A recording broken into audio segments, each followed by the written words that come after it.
मुख्यमंत्री अभ्युदय योजना के अंतर्गत आज ज्योग्राफी की अगली क्लास है, जिसमें हमने पिछली क्लास में क्या पढ़ा था, टोपोग्राफी के बारे में पढ़ा था, स्थलाकृतियाँ कैसे होती हैं। ठीक है, पृथ्वी के स्थल खंड पे छोटे छोटे या मध्यम आकार के जो भूखंड होते हैं उनको क्या कहते हैं, स्थलाकृति कहते हैं। जिनमें हमने क्या पढ़ा था, ज्वालामुखी के द्वारा बनने वाली स्थलाकृतियाँ। ठीक है, ज्वालामुखी के द्वारा या संपीड़न के द्वारा जैसे आपका क्या बनता है, वलन बनता है, फोल्ड। ठीक है, और तनाव मूलक बल होते हैं, तनाव मूलक बलों में बनने वाली आकृतियाँ पड़ी थी। ज्वालामुखी के द्वारा अंतर्भाग में बनने वाली स्थलाकृतियाँ तथा वायु भाग में बनने वाली स्थलाकृतियाँ। वायु भाग में तो आपका क्रेटर, कॉल्डेरा और शंकु वगैरह का निर्माण होता है, जबकि आंतरिक भाग में लैकोलिथ, डायकोलिथ और फैकोलिथ, सिल, सीड और डाइट का निर्माण पड़े थे।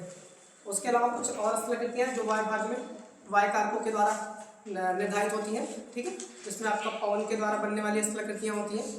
दूसरा आपका सागरी जल के द्वारा बनने वाली स्थलाकृतियाँ, नदियों के द्वारा बनने वाली स्थलाकृतियाँ और भूमिगत जल के द्वारा बनने वाली स्थलाकृतियों के बारे में पढ़ते हैं, जिसमें आपने नदी के द्वारा और सागर के द्वारा बनने वाली स्थलाकृतियों के बारे में पढ़ा था। ठीक है, अगला लिखना,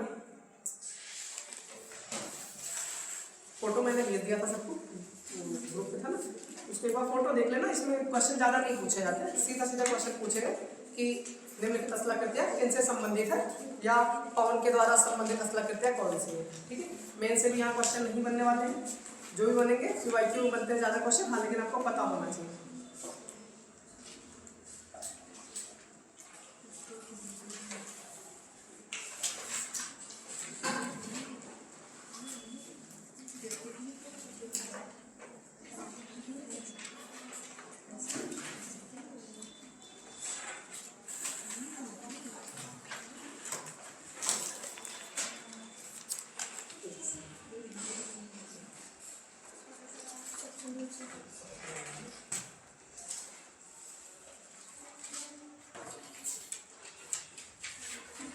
इनको हम शॉर्ट में लिखते हैं क्योंकि इसके बारे में ज़्यादा डिटेल में पढ़ना उचित नहीं है, क्योंकि एग्जाम में इससे क्वेश्चन नहीं पूछे जाते। आप एक बार फोटो देख लेना, आपको क्लियर हो जाएगा कि ये क्या है।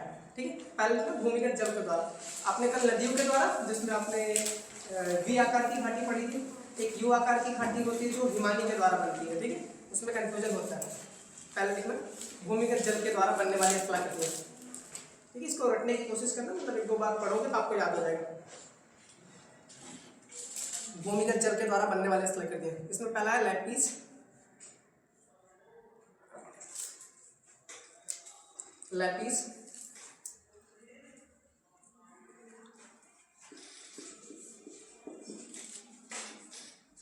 घोलरन। ठीक, लैपिस बनता है, घोलरन मतलब सिंकहोल जिससे बोलते हैं। ठीक है, और अंधी घाटी,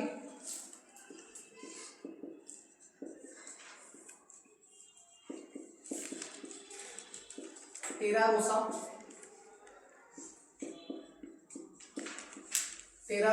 लैपिस, घोलरन, अंधी घाटी। ठीक है, इसके बाद हम्स है,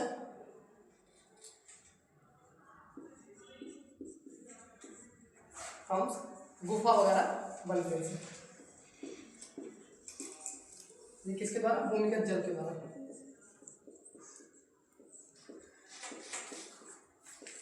ठीक है, भूमिगत जल के द्वारा क्या क्या बनती है, लैपिस बनता है, घोलरन, अंधी घाटी, टेरारोसा, हम्स और गुफा। टेरारोसा और हम्स से क्वेश्चन, इससे आपका अंधी घाटी से क्वेश्चन पूछा जा चुका है। ठीक है, इस पर ध्यान रखना। टेरारोसा और अंधी घाटी का निर्माण किससे होता है, भूमिगत जल के द्वारा होता है। जैसे पिछले क्लास में आपने क्या पढ़ा था, नदियों के द्वारा और सागरी जल के द्वारा। डेल्टा का निर्माण किसके द्वारा होता है, नदियों के द्वारा होता है। ठीक है, और रोधिका वगैरह का निर्माण किससे होता है, सागरी जल के द्वारा होता है। वैसे भूमिगत जल का यहाँ से क्वेश्चन बहुत माइनर चांस है कि पूछे। ठीक, अगला लिखना हिमानी के द्वारा, हिमानियों के द्वारा या हिमानी के द्वारा बनने वाली स्थलाकृतियाँ।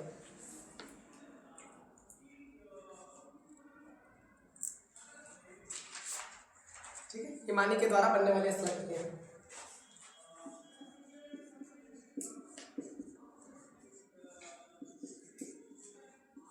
हिमानी द्वारा बनने वाली स्थलाकृतियाँ, इसमें है U आकार की घाटी,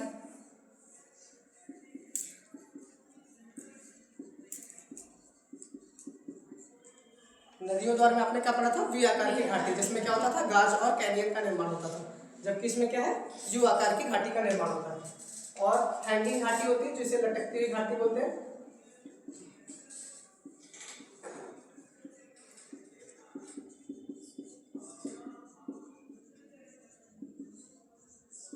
हैंगिंग वैली,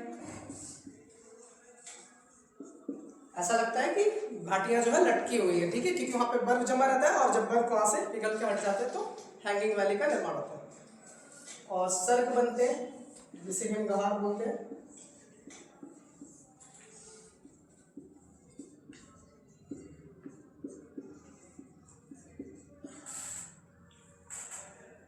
एरीट होता है, इसी के द्वारा बनता है, जिसे हम तीक्ष्ण कटक बोलते हैं। श्रिंग या हार्न जिसको बोला जाता है।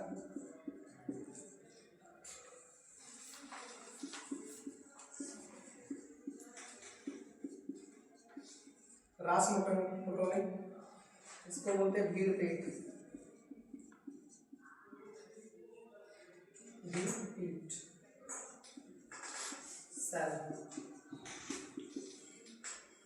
हिमोन,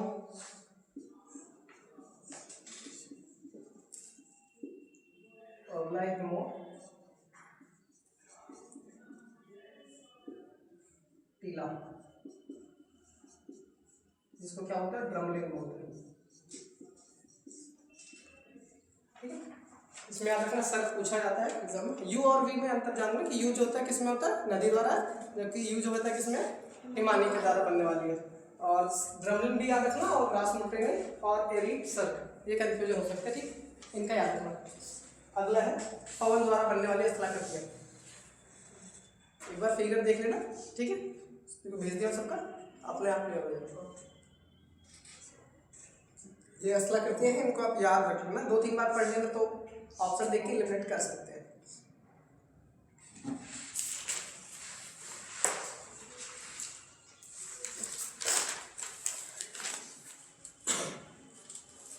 पवन द्वारा बनने वाली स्थलाकृतियां, किसके द्वारा, पवन द्वारा बनने वाली स्थलाकृतियां।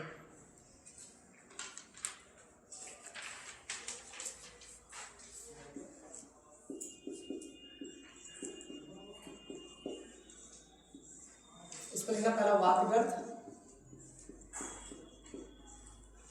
ठीक है, वातगर्त, जिसे हम बोलते हैं अफवाह बेसिन बोलते हैं। क्या बोलते हैं,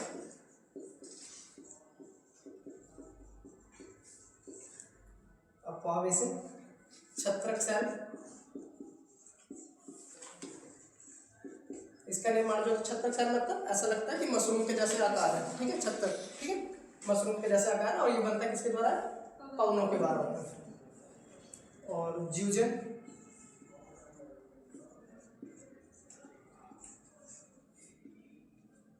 zeugen dry कांटर,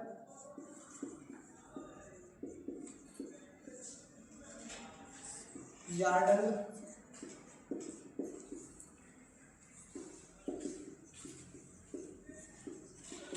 एंसेलबर्ग, Playa, loess, loess मैदान जो होते हैं, लोएस हो गए, बरखान,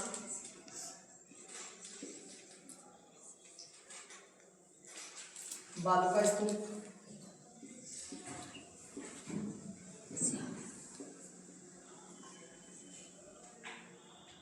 ठीक है, पेडीमेंट,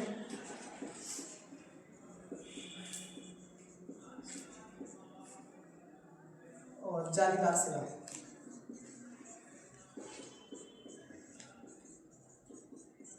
ठीक है, इसमें बरखान कई बार पूछेगा एग्जाम में, ठीक है। बरखान मतलब क्या होता है, बालू का टीला जिसका आकार कैसा होता है, अर्धचंद्राकार होता है। कैसा होता है, अर्धचंद्राकार होता है।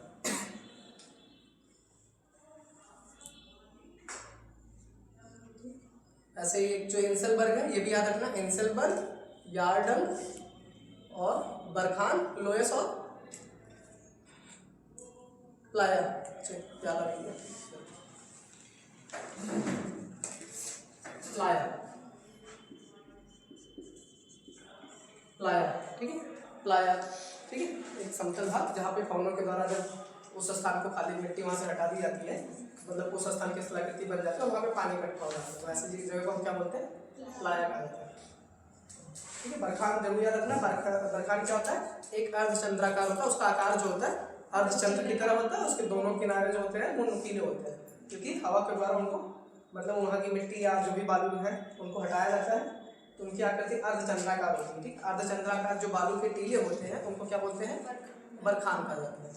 ठीक है, जिसमें आप जो याद रखना वो जीवजन को याद रखना, छत्रक सैल तो मतलब पता ही चल जाएगा, छत्रक सैल, ठीक है, पौनों के द्वारा बनते, यार्डन, इंसेल्बर और प्लायर, ठीक है, बरखान, इतने में जरूर फोकस रखना किसके हैं, इनको एक साथ में लिखना, एक ही पेज में लाइन खींच के, फिर साथ में जब देखोगे तो कंफ्यूजन नहीं रहेगा। अगला जो टॉपिक है वायुमंडल है, एटमॉस्फेयर, ठीक है, क्या है, इससे क्वेश्चन जो है जो पूछे गए हैं,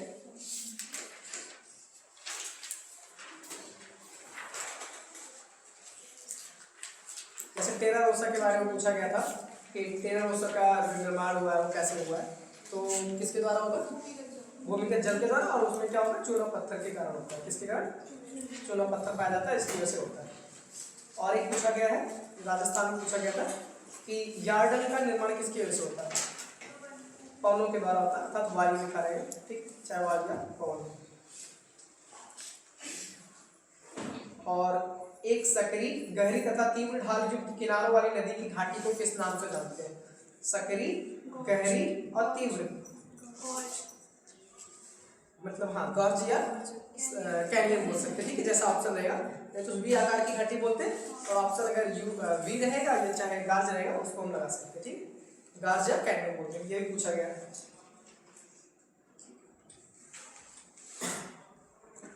ठीक है, और एक पूछा गया था जो मृत घाटी है आपको, डेथ वैली, वो कैसी वैली है, तो ऑप्शन थे उसमें, मतलब एंटीक्लाइन, सिंक्लाइन और पूर्णवती घाटी, रिक्त घाटी, तो रिक्त घाटी वाले चैप्टर पढ़ा था जब रिक्त घाटी बता रहे थे, तो आपका मृत घाटी जो है कहाँ पे है, मृत घाटी दो है ना, मृत झील और मृत घाटी, death valley and death lake है ना, एक तो आपका कहाँ पे है, कैलिफोर्निया में है मृत घाटी वाला, और जो मृत झील है वो आपका इजराइल और जॉर्डन में स्थित है, ठीक है, मतलब दोनों के साथ सीमा साझा करता है।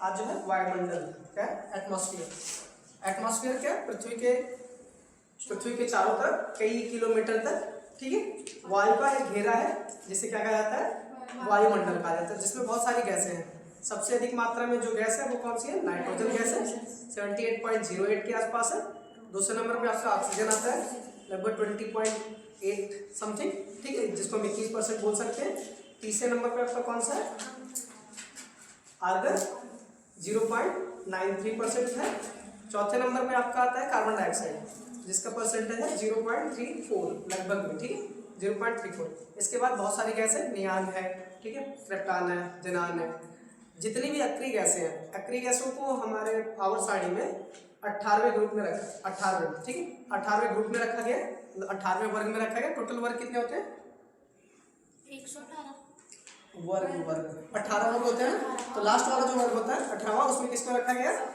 अक्रिय गैस हो जिसको हम नोबल गैस बोलते हैं, ठीक है, या अक्रिस्ट गैस, नोबल गैस, ठीक है, और उनको नोबल गैस भी बोलते हैं ना, ठीक, नोबल गैस की संख्या टोटल कितनी है, 6, जिसमें से 5 जो होते हैं वो हमारे एटमॉस्फेयर में मौजूद होते हैं, जबकि लास्ट वाला जो रेडान होता है वो हमारे वायुमंडल में नहीं पाया जाता, ठीक है, ये पूछा जाता है कि कौन सा ऐसा अक्रिय गैस है जो हमारे वायुमंडल में नहीं पाया जाता, कौन सा है, रेडान, क्या नाम है, रेडान, और रेडान की उपस्थिति हमें क्या प्रदर्शित करवाती है कि भूकंप आने की संभावना है, जब भी किसी भी भू क्षेत्र में या किसी विशेष क्षेत्र में रेडान की उपस्थिति दिखाई देती है, इसका अनुमान लगा सकते हैं कि उस क्षेत्र में भूकंप आने की संभावना है, ठीक है, तो रेडान गैस तभी निकलती है जब भूकंप आने की उस क्षेत्र में संभावना होती है, या तो हम ये बोल सकते हैं भूकंप का पता कैसे लगाते हैं, रेडान गैस की उपस्थिति के आधार पर हम पता लगा सकते हैं, ठीक है।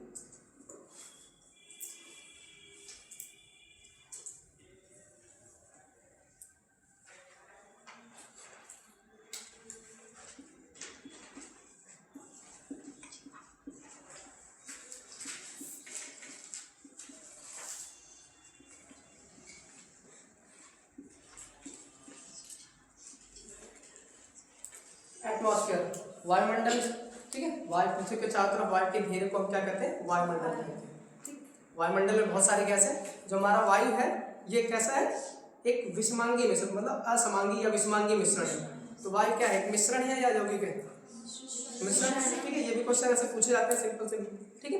वायु एक मिश्रण है, लेकिन कैसा मिश्रण है, असमांगी विषमांगी मिश्रण है, या असमांगी बोलो, ठीक है, विषमांगी मिश्रण। जितनी भी गैसें इसमें मिली हुई है सब असमान मात्रा में है। जैसे नाइट्रोजन का 78% है लगभग, ठीक है। ऑक्सीजन 21% के आसपास है, मतलब 20 समथिंग है।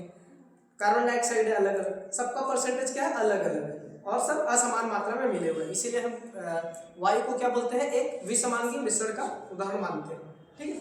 जल क्या है, जल मिश्रण है या क्या है, यौगिक है या मिश्रण है, यौगिक है, क्योंकि उसके अणुओं का जो एक दूसरे से मिले हुए हैं वो निश्चित अनुपात में, ठीक है, 1:1 के अनुपात में मिले हुए हैं, इसलिए उसको यौगिक में रखा गया। जबकि वायु जो होता है क्या है, ठीक है, निश्चित, वायु जो होता है असमांगी मिश्रण का उदाहरण होता है, क्योंकि उसमें जितने भी गैसेज हैं सब असमान मात्रा में मौजूद हैं। जितने भी गैसें हैं उनमें से जैसे आपका कार्बन डाइऑक्साइड वगैरह है, ये पृथ्वी के वायुमंडल में 90 किलोमीटर के ही रेंज में पाए जाते हैं।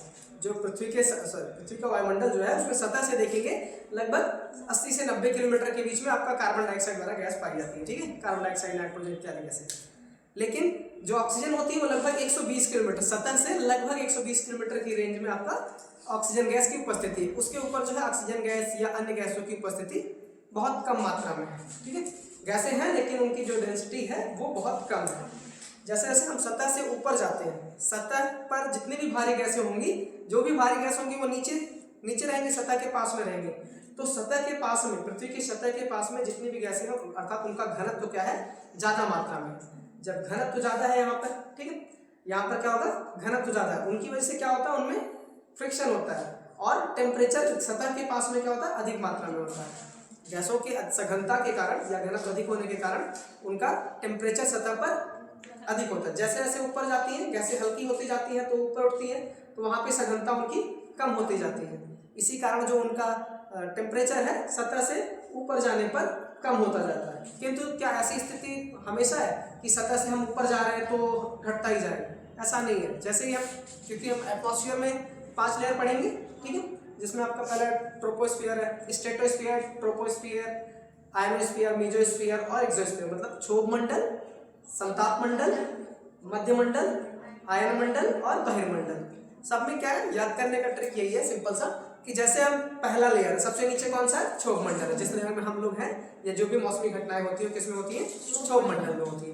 याद करना ऐसे कि पहले वाले लेयर में जो है नीचे से जब ऊपर जाते हैं तो टेम्परेचर घटता है, दूसरे वाले में क्या है, उसका अपोजिट होता है, टेम्परेचर ऊपर जाने पर बढ़ता है, तीसरे वाले में फिर घटता है, चौथे में क्या है, फिर टेम्परेचर ऊपर जाने पर बढ़ता है। तो ये क्वेश्चन स्टेटमेंट में पूछे जा सकते हैं कि ऐसे क्षोभ मंडल में टेम्परेचर जो है नीचे से ऊपर जाने पर बढ़ता है, तो सही है गलत, सही है। अब अगर मान लो वही समताप मंडल ले दिया गया कि समताप मंडल में नीचे से ऊपर जाने पर टेम्परेचर बढ़ता है या घटता है, मतलब स्टेटमेंट लिखा रहेगा बढ़ता है, तो गलत है, क्योंकि समताप मंडल में नीचे से ऊपर की साइड जाते हैं तो वहां पे टेम्परेचर घटता है, बढ़ता है। समताप मंडल मतलब क्षोभ मंडल की ऊपर वाले मंडल की बात कर रहा हूँ, ठीक है, वहां पर क्या होता है, टेम्परेचर बढ़ता है, जबकि उसके ऊपर क्या है, फिर वापस सघनता के कारण मतलब उसकी वजह से फिर घटना स्टार्ट हो जाता है। ये स्टेटमेंट पूछे गए हैं ऐसे क्वेश्चन, ठीक है, टेम्परेचर वाला तो ध्यान देना, ठीक। पहले इनकी मात्रा, वायु क्या है, पहले वायु क्या है, वायु एक मिश्रण है। मिश्रण किसे कहते हैं, जब 2 या 2 से अधिक तत्वों का एक निश्चित अनुपात या अनिश्चित अनुपात, अनिश्चित अनुपात में मिले होते हैं तो क्या कहा जाता है, मिश्रण कहा जाता है, ठीक है। इसको भी याद रखना, साइंस का क्वेश्चन है, पूछा जाता है। और यौगिक क्या होता है, 2 या 2 से अधिक तत्वों के एक निश्चित अनुपात में मिलने की वजह से यौगिक का निर्माण होता है। वायुमंडल में कौन कौन सी गैस है, परसेंटेज बताओ, नाइट्रोजन, ऑक्सीजन, आर्गन। नाइट्रोजन कितना 78.08, वही लगभग 20.9% के आसपास आपका ऑक्सीजन है। आर्गन जो है 0.93% है। इसके अलावा कार्बन डाइऑक्साइड है 0.034% है, ठीक है। बाकी इसके अलावा अन्य गैसें हैं, उनको भी आप याद कर लेना, जिसमें आपका कार्बन डाइऑक्साइड आएगा, ठीक, कार्बन डाइऑक्साइड होगी सर, हीलियम है, नियान है, क्रिप्टॉन है, ज़ेनान है, ठीक है। रेडान नहीं है, ध्यान देना। सभी अक्रिय गैसों में कौन सी गैस नहीं पाई जाती है? रेडान। जितनी भी अक्रिय गैसें हैं उनके नाम टोटल हीलियम, नियान, हाइड्रोजन भी है, हाइड्रोजन, हीलियम, नियान, ज़ेनान, क्रिप्टॉन, ठीक है, सारी अक्रिय गैसें। हाइड्रोजन यहाँ पे सभी अक्रिय गैसें रेडान को छोड़कर, ठीक है।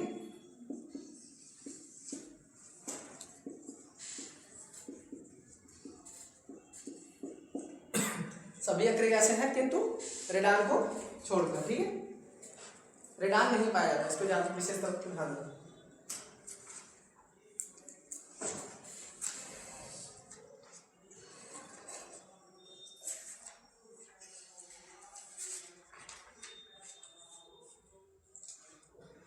जैसे दो एक वर्ड होते हैं एनवायरमेंट से, मतलब वायुमंडल से, तो एक ग्रीन हाउस गैस होती है, ठीक है। Green house gas, green house gas पूछा जाता है एग्जाम में, कौन कौन सी ऐसी गैसें हैं जो ग्रीन हाउस का मतलब पृथ्वी के टेम्परेचर को मेंटेन रखना। जैसे कार्बन डाइऑक्साइड होता है, सबसे इंपॉर्टेंट है। कार्बन डाइऑक्साइड की एक विशेषता है कि वो सूर्य से आने वाली जो भी लघु विकिरण, मतलब लघु जिनका रेडिएशन कम होता है, लघु विकिरण किरणों को तो आने देती है। कांच की प्रॉपर्टी आपने सुना होगा, ऐसे जो घर में मिरर होते हैं वो सूर्य की रोशनी को, गर्मी को, मतलब रेडिएशन को तो आने देते हैं लेकिन तो जाने नहीं देते हैं, ठीक है। इसीलिए उनको ग्लास हाउस, ठीक है, इसीलिए इनको क्या कहा जाता है? ग्लास हाउस, ठीक है। ग्लास हाउस के नाम से भी जानते हैं। जो कार्बन डाइऑक्साइड होता है उसकी खास विशेषता यही है कि वो सूर्य से आने वाली लघु विकिरण को आने देती है, लेकिन पृथ्वी से वापस टकरा, क्योंकि प्रकाश आएगा, रेडिएशन आएगी और टकरा के परावर्तन के पश्चात वापस चली जाएंगी। तो लघु विकिरण आती है, पृथ्वी से टकराती है, यहाँ पे फिर वो क्या होती है? दीर्घ विकिरण में बदलती है। तो उनको हम पार्थिव विकिरण भी कहते हैं, क्योंकि पृथ्वी से टच हो रही है, इसलिए क्या बोलेंगे? पार्थिव विकिरण। तो पार्थिव विकिरण के पश्चात जब विकिरण जो विकिरण रेडिएशन होती है वापस जाती है, तो कार्बन डाइऑक्साइड की जो लेयर होती है हमारे एनवायरमेंट में, वो क्या करती है? उन्हें जाने नहीं देती है, जिससे हमारे एनवायरमेंट, जो हमारा वायुमंडल है, वो अधिक गर्म हो जाता है। तो कार्बन डाइऑक्साइड इसमें जो होता है भूमिका निभाता है ग्रीन हाउस गैस में। ग्रीन हाउस गैसों के नाम लिखना।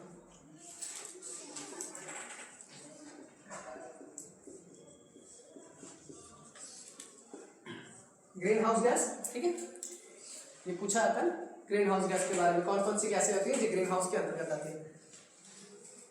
ग्रीन हाउस गैस का मतलब क्या हुआ कि पृथ्वी के टेम्परेचर को एक तरह से संतुलित रखना, ठीक है, संतुलित रखने के लिए। तो इसमें जो आपका कार्बन डाइऑक्साइड, सबसे प्रमुख तो जलवाष्प होता है, ठीक है।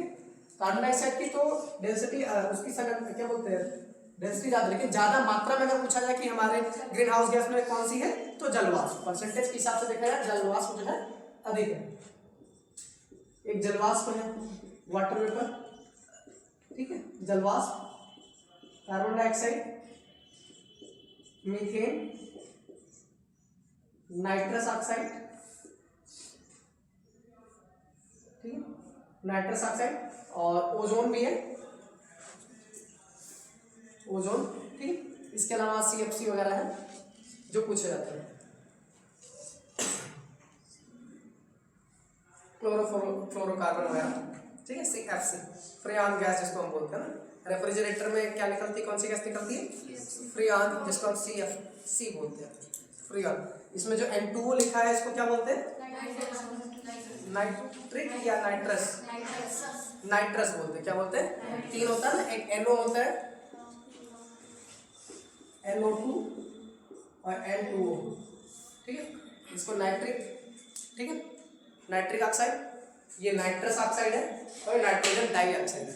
क्या? ये नाइट्रिक ऑक्साइड है, ये नाइट्रस ऑक्साइड है, और बीच वाला जो लिखा है नाइट्रोजन डाइऑक्साइड है, ठीक है। तीनों को याद रखना। इसमें किसको लॉकिंग गैस बोलते हैं? N2O को क्या बोलते हैं? लॉकिंग गैस बोलते हैं, ठीक है, फंसाने वाली गैस, जो कि ग्रीन हाउस गैस में जिम्मेदार होती है, ठीक है, ग्रीन हाउस गैस के लिए जिम्मेदार है। जिसमें कार्बन डाइऑक्साइड की खास विशेषता क्या है? ये सूर्य से आने वाली विकिरण को आने देती है, मतलब उसके लिए क्या होती है? पारदर्शी होती है। कार्बन डाइऑक्साइड जो होता है लघु विकिरण, सूर्य से आने वाली जो लघु विकिरण होती है उनके लिए क्या होती है? पारदर्शी होती है, अर्थात उनको अपने अंदर आने देती है, एटमॉस्फेयर में प्रवेश करने देती है। किंतु वापस जाने वाली जो पार्थिव विकिरण होती है, जो पार्थिव विकिरण कैसी होती है? एक दीर्घ विकिरण है। कैसा है? दीर्घ। देखिए सूर्य से आने वाली जो विकिरण है कैसी है? लघु विकिरण है, और वापस जाने वाली दीर्घ, ठीक। उनको ऊपर से मतलब सूर्य के प्रकाश जो लघु विकिरण है उसको आने देती है, किंतु वापस जाने वाली दीर्घ विकिरण को रोकती है। ठीक, तो कार्बन डाइऑक्साइड की खास विशेषता है, इसको याद रखना, ये स्टेटमेंट शायद पूछा गया। ठीक है, ऐसा पूछ सकते हैं कौन सी ऐसी गैस है जो लघु विकिरण को आने देती है या उसके लिए पारदर्शी होती है किंतु वापस जाने वाली पार्थिव विकिरण के लिए अपारदर्शी होती है। कौन सी गैस है? CO2, carbon dioxide. Carbon dioxide जो होता है इसके नुकसान ज्यादा है या फायदे भी है? कुछ नुकसान भी तो है, फायदे भी है, क्योंकि पौधे जो होते हैं अपना भोजन जो है किनके द्वारा बनाते हैं? कार्बन डाइऑक्साइड के माध्यम से ही बनाते हैं। वो अपना भोजन बनाते हैं, उसके बाद हम उनसे यूज करते हैं। ठीक है, एक पूरा फूड चेन चलता है इन्हीं के कारण से। ठीक है, तो कार्बन डाइऑक्साइड का नुकसान भी नहीं है। ठीक, फायदा भी है, नुकसान भी है, किंतु अगर आवश्यकता से कोई भी चीज अगर अधिक हो जाए तो वो नुकसान करती है, वो कोई भी चीज। ठीक है, अगर आप लिमिट में कोई चीज मतलब काम कर रहे हो तो वो फायदेमंद है, लेकिन अगर किसी चीज की अधिकता आ जाती है या न्यूनतम हो या मतलब न्यूनतम या अल्पता, जिसको अल्पता हो या अधिकता हो, तो वो दोनों चीज खतरनाक होती है। ठीक है, तो कार्बन डाइऑक्साइड वैसे अगर कम मात्रा में हो जाएगा तो पौधों के लिए क्या होगा, मतलब प्रकाश संश्लेषण की क्रिया असंभव एक तरह से मतलब कम होगी, जिससे क्या होगा, ऑक्सीजन भी कम बनेगा। और अगर इनकी अधिकता हो जाए तो ग्लोबल जो हमारा वार्षिक तापमान उसमें वृद्धि दिखाई देगी, ग्लोबल वार्मिंग। ठीक है, जलवायु परिवर्तन जिसका एक प्रमुख कारण दिखाई दे रहा है, जिसमें आपने 2 समझौते पढ़े होंगे। एक तो पेरिस समझौता 2015 का है, COP15। ठीक है, दूसरा इंपॉर्टेंट है कार्बन डाइऑक्साइड रिलेटेड, कौन सी है जो एग्जाम में पूछे गए हैं। कार्बन डाइऑक्साइड से रिलेटेड 2 मतलब कॉन्फ्रेंस हुए थे, वो पूछे जाते हैं। एक तो COP3 और एक है COP15। ये 3 वाला जो हुआ था 1997 का है, जिसे हम क्या बोलते हैं, क्योटो प्रोटोकॉल। क्योटो प्रोटोकॉल, ठीक है, जिसमें कार्बन एमिशन पे बात हुई थी, उसमें बाध्यता के लिए। ठीक, कार्बन एमिशन पे, जो कि 2004 में जाके लागू होता है। और दूसरा COP15 वाला, जिसे हम क्या बोलते, ये 2015 में, COP21 सॉरी, ये क्या है, COP21 है। 2015 में कौन सा हुआ था, COP21 हुआ था, COP21 2015 में।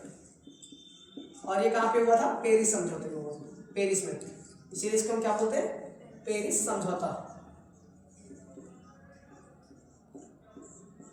ठीक है, इनका संबंध किससे है, कार्बन डाइऑक्साइड से। ठीक है, कार्बन से संबंधित है इन दोनों, ये दोनों प्रोटोकॉल।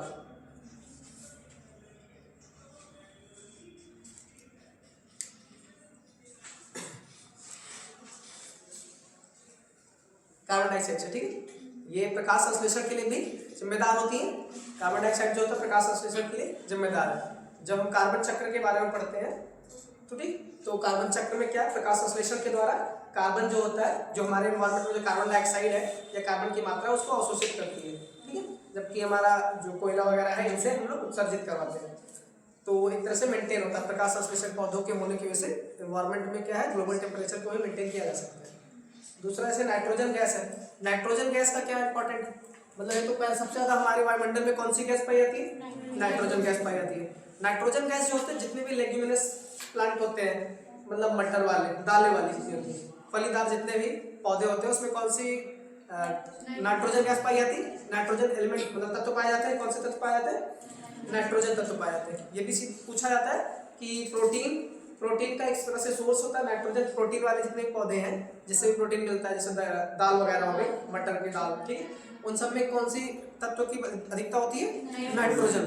ठीक है, और जितने भी पौधे, जैसे मटर का पौधा हो गया, अरहर का पौधा हो गया, ठीक है, इनकी जो गांठें होती है वहाँ पे एक राइजोबियम नामक बैक्टीरिया पाया जाता है। ठीक है, राइजोबियम नामक बैक्टीरिया पाया जाता है, जो मॉलिब्डेनम एक तत्व होता है पौधों में, उनकी वजह से वो उन पे चिपकता है, उनकी जड़ों में चिपकते हैं। मॉलिब्डेनम की वजह से उनकी जड़ों में राइजोबियम जो बैक्टीरिया वो चिपकते हैं, और पृथ्वी से मतलब अर्थ से वो क्या करते हैं, नाइट्रोजन को लेते हैं, और नाइट्रोजन को लेते हैं और वापस उन्हें अर्थ में छोड़ देते हैं। इसीलिए जब हम लोग फसल चक्र पढ़ते हैं तो एक फसल के बाद दूसरी फसल मतलब बदल बदलते बोनी चाहिए। कारण क्या है कि अगर हम एक जैसे कोई फसल बो रहे हैं, गेहूँ वगैरह, उसके बाद अगर हम फलीदार पौधों को अगर उनको उगाएंगे तो क्या होगा, तो जो भी हमारा खेत है या भूमि है वो अधिक उपजाऊ बनी रहेगी, उसमें हमें नाइट्रोजन नहीं देना पड़ेगा अलग से। ठीक है, वो खुद ही नाइट्रोजन का एक तरह से उत्पादन कर सकती है। कौन से, जो फलीदार पौधे होती है। ठीक है, फलीदार पौधे जो होते हैं उनको फसल चक्र के रूप में प्रयोग किया जाता है। नाइट्रोजन क्या है, ये प्रोटीन के एक तरह से सोर्स है, इनको हम एमिनो एसिड बोलते हैं। नाइट्रोजन के जैसे कई रूप है, नाइट्रोजन नाइट्रिक ऑक्साइड है, नाइट्रस ऑक्साइड है और नाइट्रोजन डाइऑक्साइड के रूप में होता है।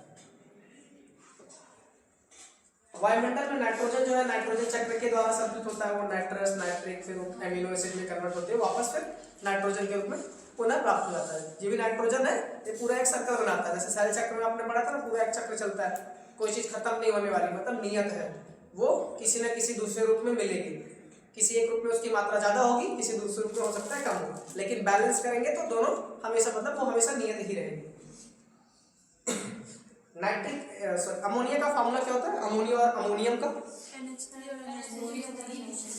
NH3 होता है, क्या होता है अमोनिया होता है, जबकि NH4 क्या होता है अमोनियम होता है। ठीक, इस पे याद रखना, लिख लो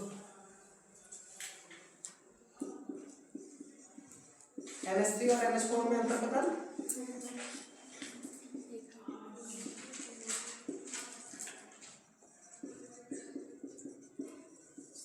एक ऐसे ही होता है NH4Cl, ठीक है, क्या होता है NH4Cl, इसको क्या बोलते हैं अमोनियम क्लोराइड, ठीक है, वो तो याद रहेगा अमोनियम क्लोराइड। इसके अलावा इसका एक नाम और होता है नौसादर, ठीक है, ये भी याद रखना। अमोनियम क्लोराइड तो बोलते ही है, NH4 से अमोनियम, मतलब अमोनियम हो जाए Cl से क्लोराइड, तो अमोनियम क्लोराइड हो गया, बट नौसादर भी आप साथ में याद रखना, ठीक है, इसी को हम क्या बोलते हैं नौसादर। और इसका जो यूज होता है वो सब्लिमेशन में होता है, किसमें होता है सब्लिमेशन, मतलब ऊर्ध्वपातन में, ठीक है। नौसादर क्या है, किसका उदाहरण है, ऊर्ध्वपातन का एक उदाहरण है, ठीक है, सब्लिमेशन का उदाहरण है, ठीक है, इसको भी याद रखना, पूछा जाता है। नेफ्थलीन, नौसादर और कैम्फर जो आपका कपूर होता है वो किसका उदाहरण होता है, ऊर्ध्वपातन का उदाहरण होता है, ठीक है। ऊर्ध्वपातन पता है, ठीक है, क्या होती है, जिसमें कोई भी ठोस सीधे गैस अवस्था में परिवर्तित हो जाता है, ठीक है, इसको क्या बोलते हैं ऊर्ध्वपातन या सब्लिमेशन के नाम से जानते हैं।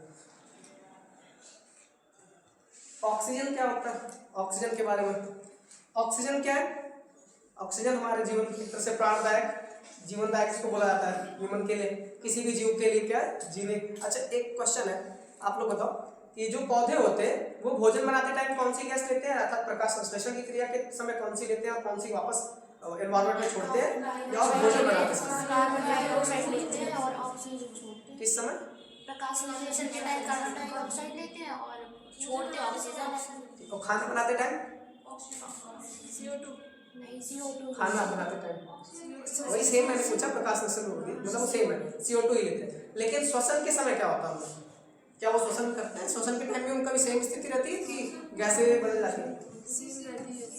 श्वसन के समय, जब भी श्वसन का पूछा जाएगा पौधों से, तो श्वसन के समय वो ऑक्सीजन ही लेती है। कौन सी गैस लेती है, ऑक्सीजन। जितनी भी चीजें श्वसन के समय हमेशा क्या लेती है, ऑक्सीजन।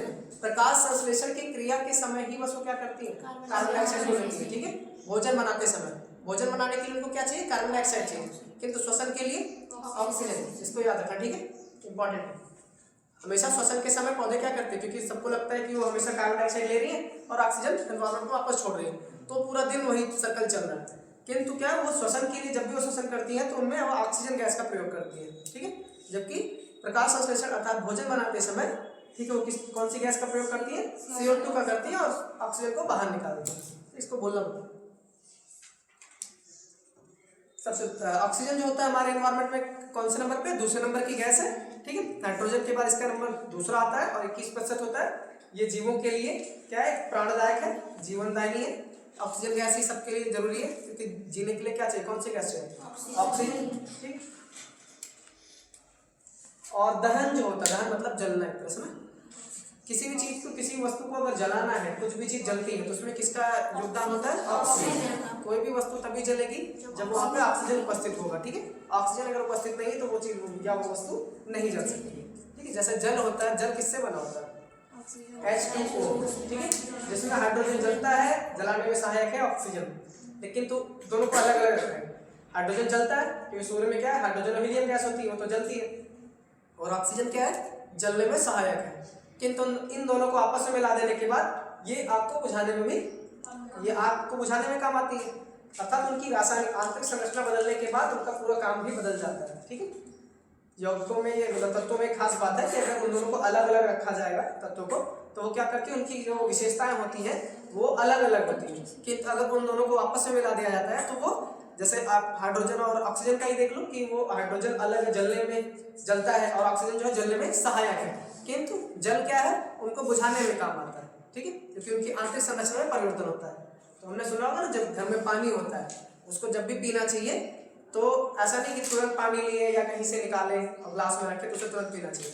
कोशिश करना चाहिए कि पानी को स्थिर अवस्था में रख दो, पानी जब स्थिर हो जाए तब उसे पीना चाहिए।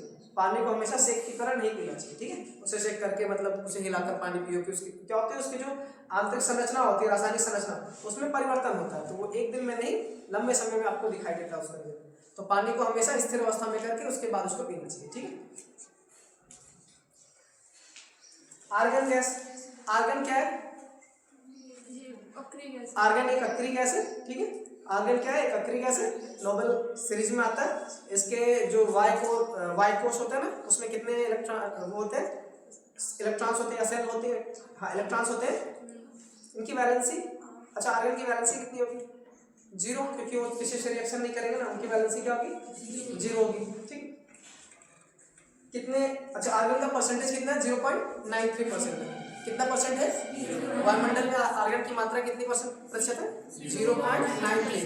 कौन से नंबर पे है ये, तीसरे नंबर पे, याद रखना तीसरे नंबर पे इसका स्थान आता है।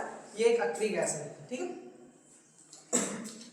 और ये पृथ्वी के कौन से परत में पाई जाती है, निचली परत में पाई जाती है।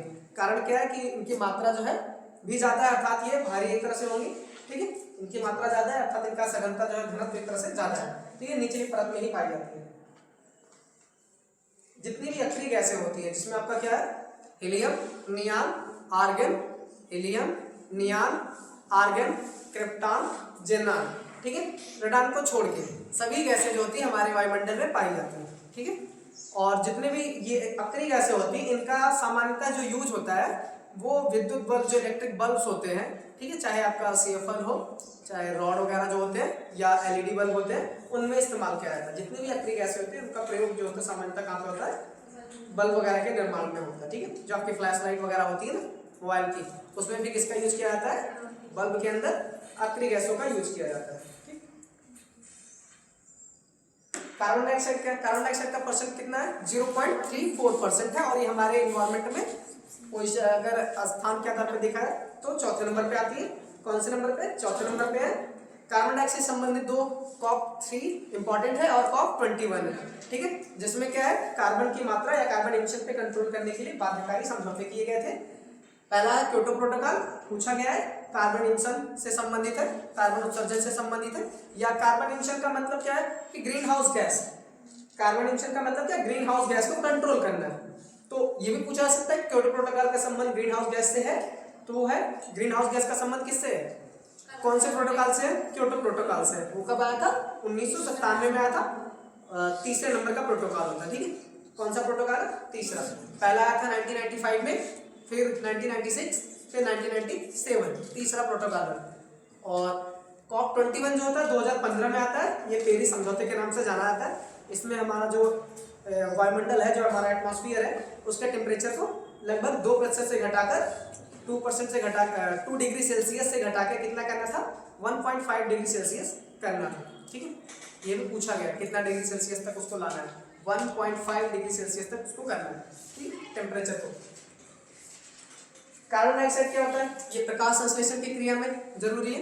प्रकाश संश्लेषण की क्रिया के लिए कौन सी गैस की आवश्यकता होती है पौधों को, कार्बन डाइऑक्साइड। अब वो कहाँ से लेते हैं कार्बन डाइऑक्साइड, वायुमंडल से लेते हैं, कहाँ से, वायुमंडल से। और बनाते क्या है प्रकाश संश्लेषण की क्रिया में, ऑक्सीजन बनाते हैं। और मतलब मेन उनका पर्पस क्या है, मेन क्या है, वो भोजन बनाते हैं, ग्लूकोज बनाते हैं। उसके अलावा कौन सी गैस निकालते हैं, ऑक्सीजन गैस निकालते हैं, ठीक है, जो हमारे लिए जरूरी है। और प्रकाश संश्लेषण की कार्बन डाइऑक्साइड की खास बात क्या है कि सूर्य से आने वाली लघु विकिरण के लिए पारदर्शी होती है, किंतु वापस जाने वाली या परावर्तित पार्थिव विकिरण के लिए अपारदर्शी होती है। मतलब कार्बन एक तरह से क्या है, मिरर है, जो मतलब अंदर तो आने दे रही है प्रकाश को, किंतु वापस नहीं जाने दे रही है। पृथ्वी से जब भी टकराती है लघु विकिरण, तो पार्थिव विकिरण के रूप में वापस जब जाती है तो उनको वापस जाने नहीं देती। जब वापस टेम्परेचर नहीं जाएगा तो क्या होगा, उस एरिया का या उस क्षेत्र का क्या होगा, टेम्परेचर बढ़ेगा, ठीक है। वही स्थिति है आज के समय। जो ग्रीन हाउस गैस जो हम पौधे उगाते हैं ना, देखे होंगे आपने, जो कोल्ड खेतों वगैरह में बनाते हैं पर्दे वाला, तो टेम्परेचर को मेंटेन करने के आज के समय किसी समय भी किसी भी महीने में कोई भी फसल मतलब उगा सकते हैं। उसका रीजन क्या है, ये ग्रीन हाउस गैस को मतलब जो ग्रीन हाउस घर बनाए जाते हैं शीत क्या बोलते हैं शीतगृह, ठीक है, या कोल्ड स्टोर में, कोल्ड स्टोर में तो उसको स्टोर करते हैं, ठीक है, कोल्ड स्टोर में स्टोर करते हैं। खेतों में आपने देखा होगा पर्दे के जैसे बना के रखा जाता है, ठीक है, उसका क्या होता है सूर्य के टेम्परेचर को कंट्रोल करके ठंडी का जो मतलब किसी भी समय का पौधा जो है किसी भी समय उगा सकते हैं। हाँ, ग्लास हाउस को बोलते हैं, क्या बोलते हैं, ग्लास हाउस के मतलब ग्लास हाउस के नाम से जाना जाता है। क्योटो प्रोटोकॉल और पेरिस समझौता जो है, ठीक है, उसको याद रखना, ठीक है, पूछा जाता है। इनका संबंध किससे, कार्बन डाइऑक्साइड से, मतलब किससे, कार्बन एमिशन या कार्बन डाइऑक्साइड से समझ सकते हैं। और कार्बन डाइऑक्साइड क्या है, ग्रीन हाउस गैस है, क्या है, एक ग्रीन हाउस गैस है, ठीक है। ग्रीन हाउस गैस में अगर मात्रा पूछी जाए सबसे ज्यादा कौन सी जिम्मेदार होती है, तो जलवाष्प की मात्रा अधिक है, लेकिन ज्यादा प्रभावी कौन सी है, कार्बन डाइऑक्साइड सबसे अधिक प्रभावी होती है।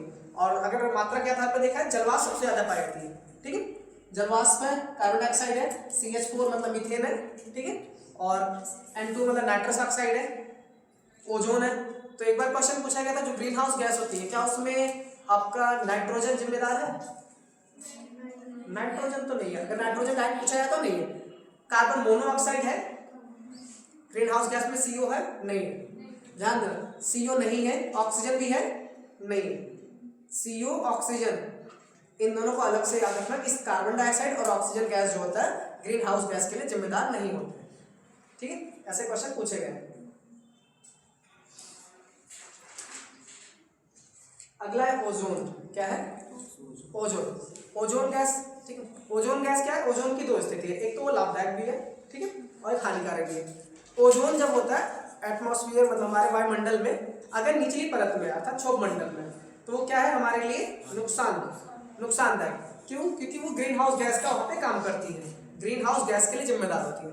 ओजोन का फॉर्मूला क्या होता है, O3, ऑक्सीजन मिलके ऑक्सीजन मॉलिक्यूल्स बनाते हैं, फिर उसमें ऑक्सीजन ऐड होता है क्लोरीन की उपस्थिति में, ठीक है, तो क्या बनता है, ओजोन गैस का निर्माण होता है, ठीक। अगर जो ओजोन है, ओजोन ये दोनों लेयर में पाया जाता है, एक तो आपके ट्रोपोस्फीयर और स्ट्रेटोस्फीयर मतलब क्षोभ मंडल और समताप मंडल, दोनों मंडल में उपस्थित होता है, ठीक है, दोनों मंडल में। किंतु अगर ये क्षोभ मंडल में वायुमंडल की निचली परत में होती है तो हमारे लिए नुकसानदायक होती है, वो ओजोन ग्रीन हाउस गैस के रूप में काम करती है।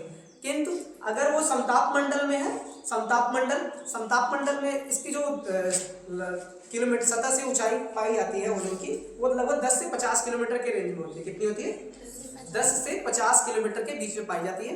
ओजोन अगर ऊपरी परत में है तो हमारे लिए क्या होता है, लाभदायक, मतलब अल्ट्रावायलेट जो किरणें होती है, यूवी रेज, क्या, यूवी रेज से हमारी क्या करती है, रक्षा करती है। जो अल्ट्रावायलेट किरणें होती हैं उनसे हमारी रक्षा करती है। कौन सी गैस, ओजोन परत, ठीक है। ओजोन परत से संबंधित 2-3 प्रोटोकॉल है, कम से कम 2, ठीक है। ओजोन का फॉर्मूला क्या होता है, O3 होता है।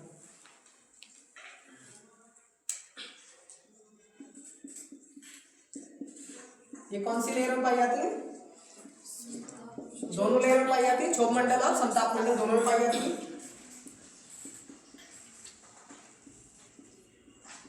क्षोभ मंडल और समताप मंडल दोनों मंडल में पाई जाती है। ट्रोपोस्फीयर और स्ट्रेटोस्फीयर दोनों में, ट्रोपो और स्ट्रेटो दोनों स्फीयर में पाई जाती है, नाम भी इंग्लिश वाला भी याद रखना, ट्रोपोस्फीयर और स्ट्रेटोस्फीयर दोनों में पाई जाती है ओजोन, ठीक है। ओजोन के लिए 2 प्रोटोकॉल है, एक तो आपने पढ़ा होगा क्योटो प्रोटोकॉल, कौन सा प्रोटोकॉल है, क्योटो प्रोटोकॉल, दूसरा है मॉन्ट्रियल प्रोटोकॉल,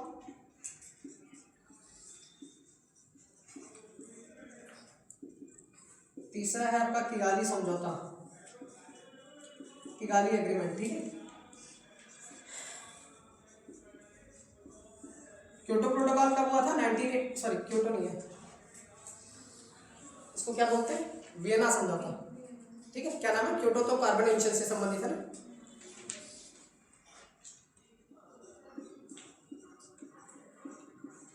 ये कब हुआ था, 1985, और मॉन्ट्रियल वाला कब हुआ था, 1987, और ये डेट क्या है, 16 सितंबर है, 16 सितंबर को ये समझौता हुआ था, इसीलिए हम इस दिन को किस रूप में मनाते हैं? विश्व ओजोन दिवस के रूप में मनाते हैं, ठीक है।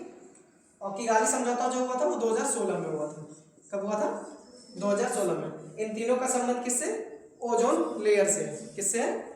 ओजोन लेयर से, ठीक है। ओजोन परत से संबंधित है तीनों का संबंध। वियना समझौता है, ठीक है। वियना समझौता कब हुआ था? 1985 का है, और 1985 में हुआ था, 1985 में। 2 साल बाद 1987 में लागू होता है। और मॉन्ट्रियल प्रोटोकॉल 1987 का है और 1989 में जाके लागू होता है, ठीक है, 2 साल बाद। किगाली वाला समझौता कब हुआ था? 2016 का है। इन तीनों का संबंध किससे? ओजोन परत से, ओजोन लेयर से, ठीक है।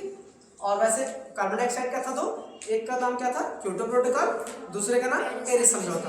एक 1997 में, दूसरा 2015 में हुआ था, ठीक है। तो ऐसे 5 समझौते भी आपके तैयार हुए, इनको याद रखना, ठीक है, एग्जाम में सारे पूछे जाते हैं।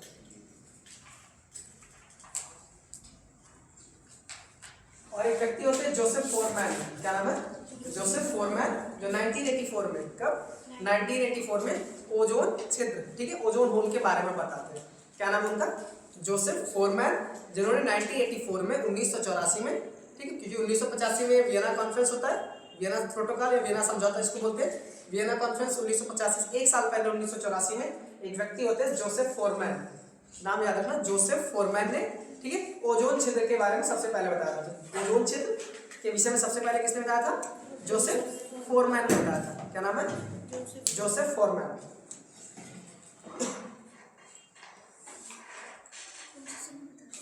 जोसेफ फोरमैन, ये इनका देश थोड़ा सा इम्पोर्टेंट नहीं है, ठीक है। जोसेफ फोरमैन है, गॉर्डिनर है, क्या तो इन्होंने कहाँ पे देखा था? ये इंपॉर्टेंट है, अंटार्कटिक जो है वहाँ पे ओजोन छिद्र के बारे में बताया था। कहाँ पे बताया था? ओजोन छिद्र के बारे में इन्होंने अंटार्कटिक एरिया में बताया था, 1984 में आया था, ठीक है, जोसेफ फोरमैन।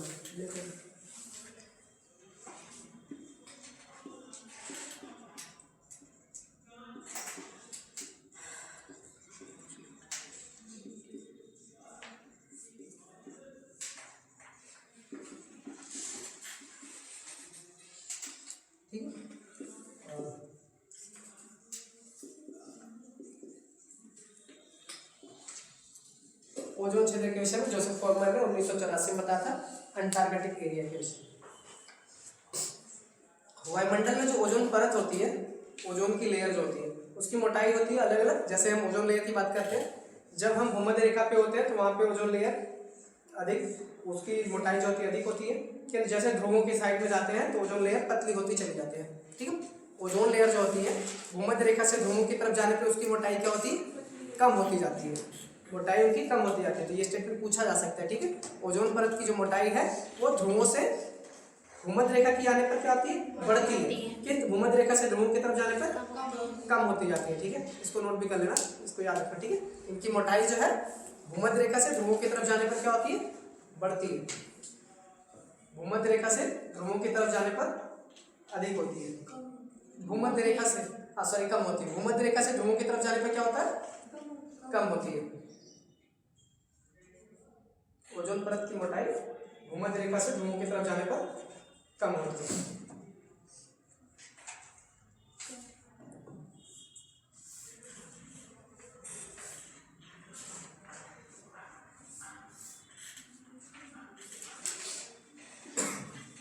क्या होती है? कम होती है, ठीक है। ओजोन परत जो होता है, अब इसको मेजर किस में करते हैं? डॉप्सन इकाई करके होती है। क्या नाम है? डॉप्सन, ठीक है। डॉप्सन इकाई है, उसमें हम ओजोन परत को मेजर करते हैं।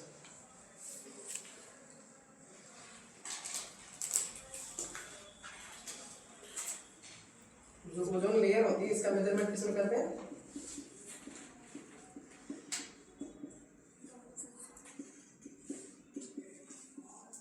इसमें होती है डॉप्सन।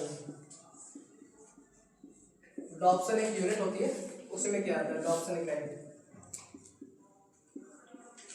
डॉप्सन इकाई में ओजोन परत की मोटाई को मेजर किया जाता है।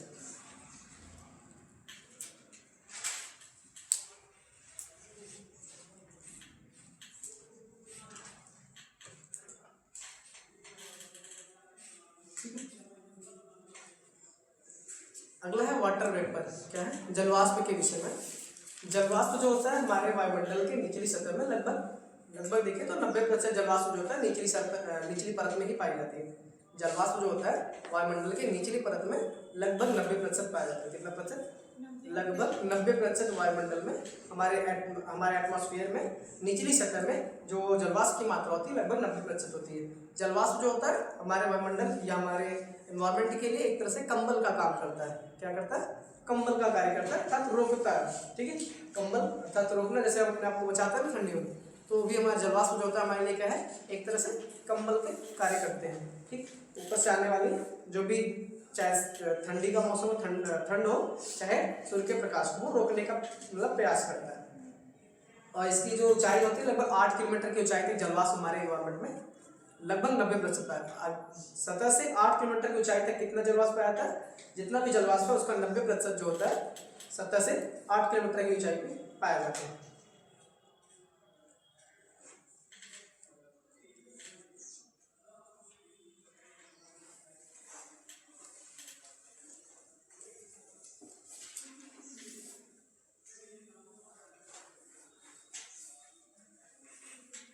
जलवाष्प कितना है?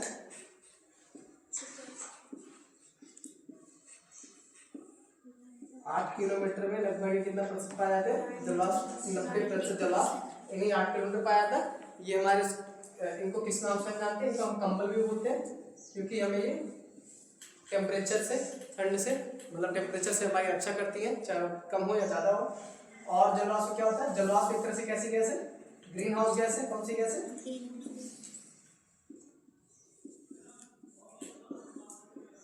जलवाष्प जो होती है एक तरह से कौन से, जलवाष्प क्या है? कौन सी गैस है?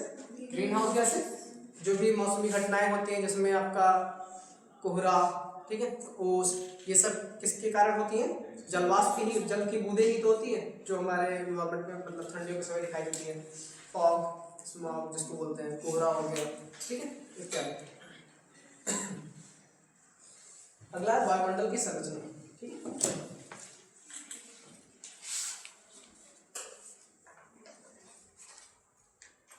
वायुमंडल की संरचना।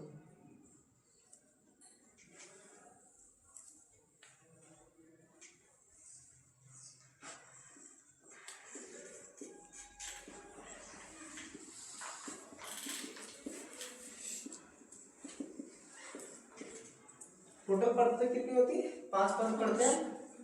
ठीक है, एक परत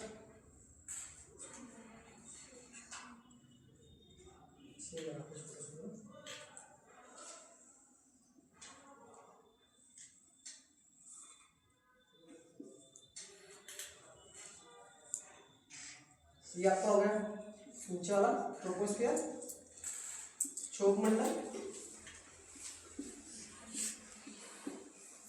समताप मंडल,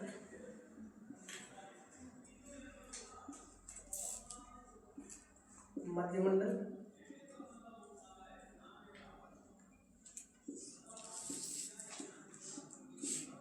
आयन मंडल,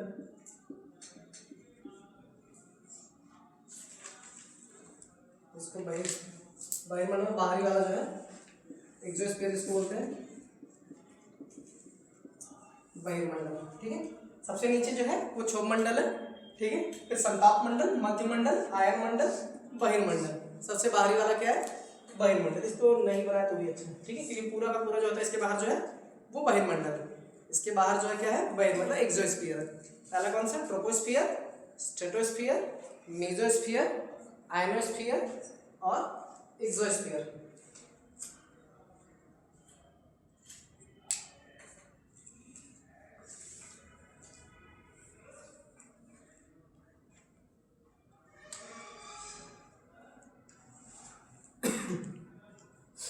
ठीक है,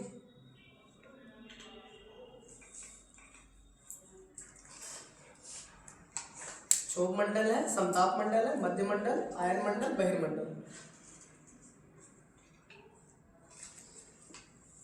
ठीक है, जो क्षोभ मंडल है और समताप मंडल के बीच एक सीमा पाई जाती है, इसी को हम नीचे वाले के नाम से जानते हैं, क्षोभ सीमा बोलते हैं। कौन सी सीमा बोलेंगे? ठीक है, और समताप मंडल और मध्यमंडल के बीच में जो सीमा होगी वो इसके नाम से जानी जाएगी। इसको क्या बोलेंगे? समताप सीमा। लेकिन क्वेश्चन अगर जब आता है तो वहां दिक्कत होती है कि पूछेगा कि समताप सीमा किन किन वायुमंडल की परतों के बीच में पाई जाती है। तो वहां पे ये दोनों रहेगा, मध्यमंडल और समताप मंडल, या समताप मंडल और क्षोभ मंडल, फिर वहां दिक्कत होती है। ठीक है, तो याद रखना जो भी सबसे नीचे मंडल है उसके नाम से उसके अगले मंडल और उस मंडल के बीच की सीमा होती है, और उसके बाद वाली जो समताप मंडल है और उसके ऊपर जो मंडल है उसके नाम से, नीचे वाले के नाम से ही अगली सीमा का निर्धारण होता है। ठीक है, क्षोभ सीमा किसे बोलते हैं? जो क्षोभ मंडल और समताप मंडल के बीच में है, जबकि समताप मंडल और मध्यमंडल के बीच में कौन सी सीमा है? समताप सीमा होती है। जो क्षोभ मंडल होता है, ठीक है, इसको हम संवहनी मंडल के नाम से भी जानते हैं। किस मंडल के नाम से जानते हैं? संवहनी। पहले लिखना क्षोभ मंडल, क्षोभ मंडल।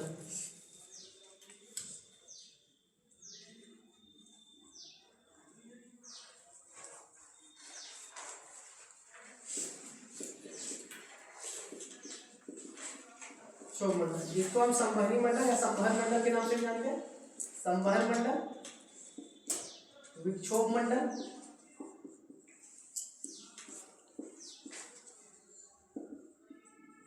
परिवर्तन मंडल,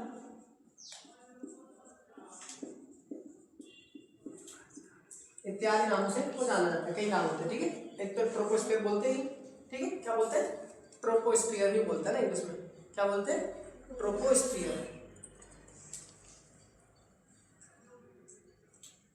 इनकी जो औसत मोटाई होती है वो ध्रुवों पे कम होती है, जबकि भूमध्य रेखा के पास में ज्यादा होती है। तो ध्रुवों पे ये कितना होता है? 8 किलोमीटर लगभग, और भूमध्य रेखा के पास इनकी जो मोटाई होती है वो 18 किलोमीटर होती है।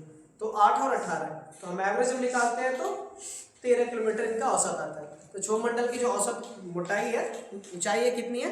13 किलोमीटर है औसत। अगर भूमध्य रेखा में पूछा जाए तो ये कितना? ये तो 8 से 18 किलोमीटर के बीच में होती है। 8 जो होता है क्या है? ध्रुवों पर है। कहाँ पर है? और 18 जो है भूमध्य रेखा पर। ठीक है, तो दोनों का एवरेज क्या आएगा? लगभग 13। ठीक है, तो एवरेज इनकी औसत जो मोटाई होती है क्षोभ मंडल की कितनी होती है? 13 किलोमीटर इनकी औसत मोटाई होती है। लेकिन दोनों याद रखना, ध्रुवों पे इनकी मोटाई जो क्षोभ मंडल की सीमा है वो वहां पर कम है, किंतु भूमध्य रेखा पर जो होता है इनकी सीमा कितनी, मोटाई कितनी है या ऊंचाई कितनी है? 18 किलोमीटर लगभग। ठीक है, 8 से 18 के बीच में इनकी मोटाई मतलब ऊंचाई पाई जाती है।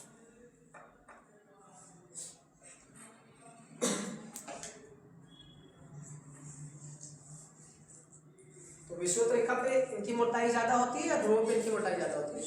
विषुवत रेखा, भूमध्य रेखा, इक्वेटर कुछ भी बोले। ठीक है, इनकी मोटाई कहाँ पर ज्यादा होती है?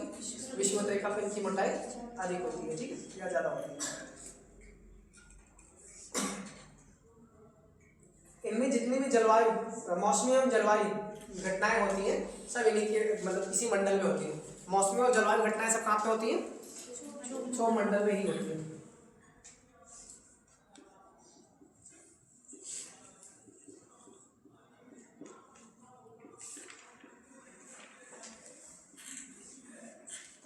जितनी भी मौसमी और जलवायु घटनाएं होती है वो कहाँ पे होती है? क्षोभ मंडल में दिखाई देती है। वर्षा वगैरह जो होता है, ठीक है, तूफान आना, ये सब जो होता है किसमें होती है? क्षोभ मंडल के अंतर्गत होती है। बादलों का गरजना वगैरह जो होता है, बारिश होना, ठीक, जितने तूफान वगैरह वो सब किसमें होता है? क्षोभ मंडल में होता है। इनकी मोटाई 8 से 18 किलोमीटर है। इनको परिवर्तन मंडल और विक्षोभ मंडल, संवहन मंडल, ट्रोपोस्फीयर आदि के नामों से जाना जाता है। ठीक है, और इसमें लिखना ऊंचाई पर जाने पर तापमान में कमी होती है।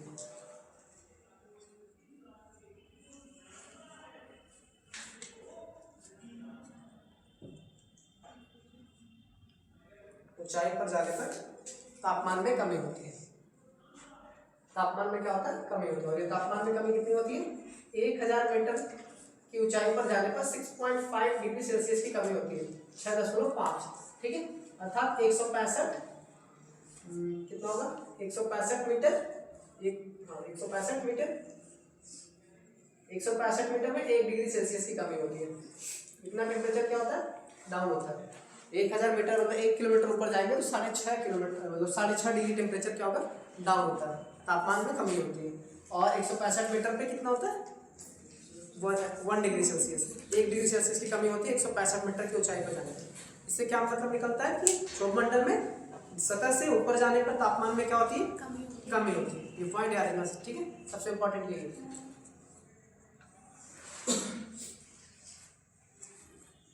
तापमान में जो ये गिरावट होती है इसको क्या बोलते हैं, नॉर्मल लैप्स रेट बोलते हैं। किस नाम से जानते हैं, सामान्य पतन, ठीक है, सामान्य पतन या ह्रास दर बोलते हैं, ठीक है, नॉर्मल लैप्स रेट के नाम से जाना है। तापमान में जो कमी दिखाई देती है उसको क्या बोलते हैं, नॉर्मल लैप्स रेट बोलते हैं, सामान्य पतन, ठीक है, सामान्य पतन दर या ह्रास दर के नाम से जाना जाता है, सामान्य पतन दर या ह्रास के नाम से जाना जाता है। टेम्परेचर में कमी जो दिखाई दे रही है 1000 मीटर पे 6.5 डिग्री सेल्सियस की कमी, इसी को क्या बोलते हैं, सामान्य पतन दर या नॉर्मल लैप्स रेट के नाम से जाना जाता है। जितनी भी मौसमी घटनाएं होती है किसमें होती है, सब क्षोभ मंडल के अंतर्गत होती है, ठीक है, और क्षोभ मंडल को कई नामों से जानते भी हैं। और क्षोभ सीमा जो होती है वो समताप मंडल और क्षोभ मंडल के बीच में होती है।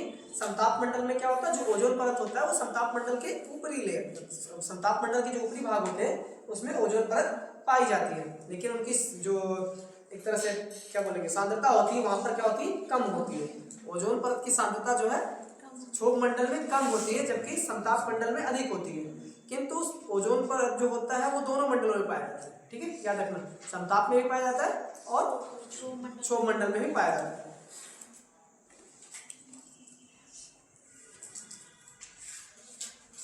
क्षोभ मंडल में ही जो जेट स्ट्रीम धाराएं वगैरह चलती हैं, ठीक है, क्योंकि 10 किलोमीटर की ऊंचाई पे जेट स्ट्रीम वगैरह चलती है ना, अधिक तेज से बहने वाली पानी को हम क्या बोलते हैं, जेट स्ट्रीम बोलते हैं, ठीक है, जो पश्चिम से पूर्व या पूर्व से पश्चिम चलती है जिनको हम पूर्वी जेट और पश्चिमी जेट के नाम से जानते हैं। वो सब घटनाएं कहाँ पे भी होती है, सब घटनाएं कहाँ पे होती है, क्षोभ मंडल में होती है। क्षोभ मंडल में जो जहाज वगैरह होते हैं ये सब नहीं उड़ाए जाते क्योंकि वहाँ पे घर्षण अधिक होता है, सघनता अधिक है वायुमंडल का, तो उनके लिए क्या होगा, एक तरह से डिस्टर्बेंस होगा। इसीलिए जितने भी जहाज वगैरह होते हैं ये सब कहाँ उड़ाए जाते हैं, वो सब समताप मंडल में, क्योंकि वहाँ पर जो इनकी सघनता है वो कम होती है। जितने भी गैसें हैं उनकी सघनता का लगभग 70 से 75%, ठीक है, वो क्षोभ मंडल में ही पाई जाती है। सारी गैसों में सभी गैसों की सघनता के आधार पर अगर बांटा जाए, ठीक है, तो सभी गैसों का लगभग 70 से 75% जो होता है वो क्षोभ मंडल में ही पाया जाता है। उसके ऊपर जाएंगे तो गैसों का जो एक परसेंटेज है वो कम हो जाएगा, ठीक।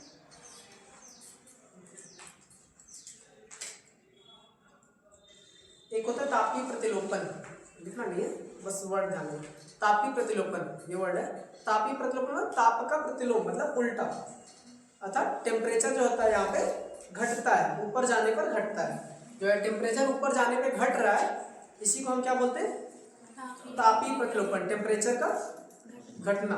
तो इसीलिए क्षोभ मंडल में क्या होती है, तापीय प्रतिलोपन होती है, टेम्परेचर बढ़ने की बजाय घटता है, ठीक है, इस वर्ड को भी याद रखना। तापीय प्रतिलोपन का मतलब क्या है, टेम्परेचर ऊपर जाने पर कम होता जाता है। चक्रवात वगैरह जैसी घटनाएं कहाँ पे घटित होती हैं, क्षोभ मंडल में होती है, ठीक है।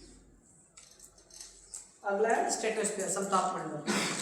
कौन सा मंडल है, समताप मंडल।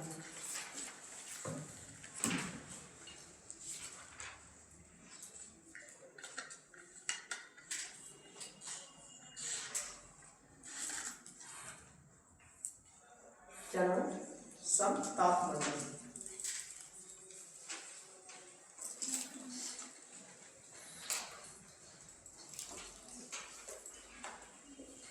समताप मंडल को हम स्ट्रेटोस्फीयर बोलते हैं। यहाँ पे गैसों की सघनता, ठीक है, वो कम होती है अपेक्षाकृत, इसीलिए जितने भी जहाज वगैरह उड़ाए जाते हैं सब समताप मंडल में उड़ाए जाते हैं। समताप मंडल की जो ऊंचाई मोटाई है वो 50 किलोमीटर तक है। कहाँ पर है, कितने तक, 50 किलोमीटर तक। यहाँ पे ओजोन की सांद्रता अधिक होती है, तो ओजोन की सांद्रता किस लेयर में सबसे ज्यादा होती है, समताप मंडल में होती है, ठीक है। और ओजोन परत में ओजोन लेयर जो होता है वो समताप मंडल में पाया जाता है। और ओजोन का काम क्या है, ये सूर्य से आने वाली अल्ट्रावायलेट किरणों को रोकती है, ठीक है। अल्ट्रावायलेट किरणें का नुकसान क्या है, इन किरणों का नुकसान क्या है शरीर के लिए या आंखों की रोशनी के लिए और त्वचा कैंसर, ठीक है, स्किन कैंसर के लिए जिम्मेदार होती है। इसीलिए जो ओजोन परत है पृथ्वी के ऊपरी परत में, वायुमंडल की ऊपरी परत अर्थात समताप मंडल में क्या होता है, एक तरह से लाभकारी होते हैं, जबकि निचली परत में क्या होते हैं, हानिकारक होते हैं। इसमें देखना समताप मंडल। अच्छा, इनका टेम्परेचर क्या बताया था, जैसे जैसे नीचे से हम ऊपर जाएंगे टेम्परेचर इनका बढ़ेगा। क्षोभ सीमा से ऊपर जाने पर, समताप सीमा तक जाने पर टेम्परेचर क्या होता है, बढ़ता है, ठीक है।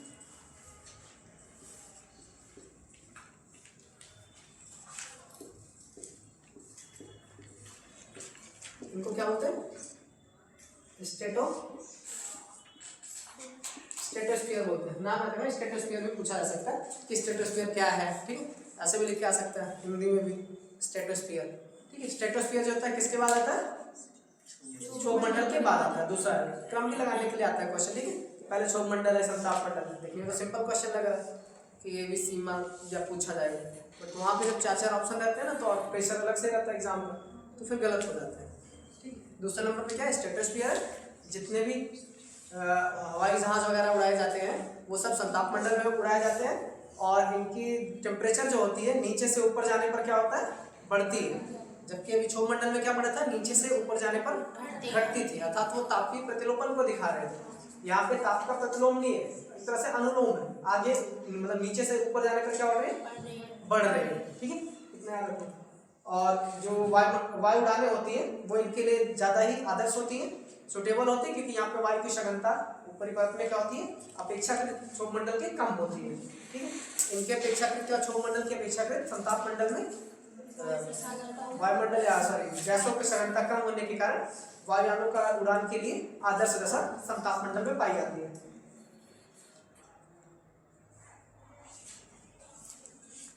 इनकी मोटाई जो है लगभग कितना है? 50 किलोमीटर की रेंज तक है। कितनी है? 50 किलोमीटर तक रेंज की मोटाई इनकी लगभग कितनी है? 50 किलोमीटर तक है। और यहाँ पे क्या कहा था? ओजोन परत की सांद्रता अधिक होती है।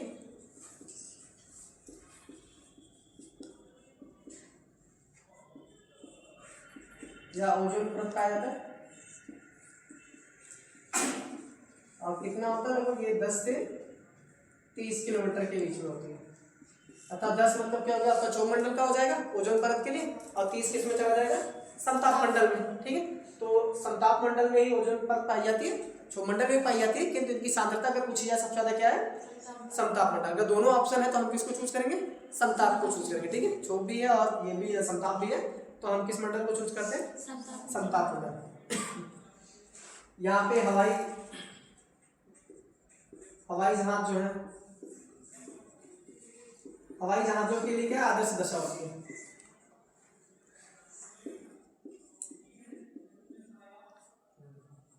हवाई जहाजों के लिए आदर्श स्थिति होती है, और उनका टेम्परेचर जो है क्षोभ सीमा, इसको क्षोभ सीमा बोलते हैं, और इसको संताप सीमा। क्षोभ सीमा से संताप सीमा जाने पर टेम्परेचर बढ़ता है, ठीक है।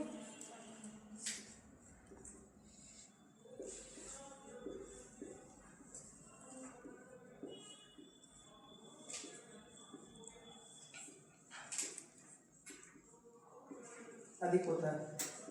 और संताप सीमा किसे बोलते हैं? अगले है संताप सीमा भी है, ठीक है। संताप सीमा क्या है?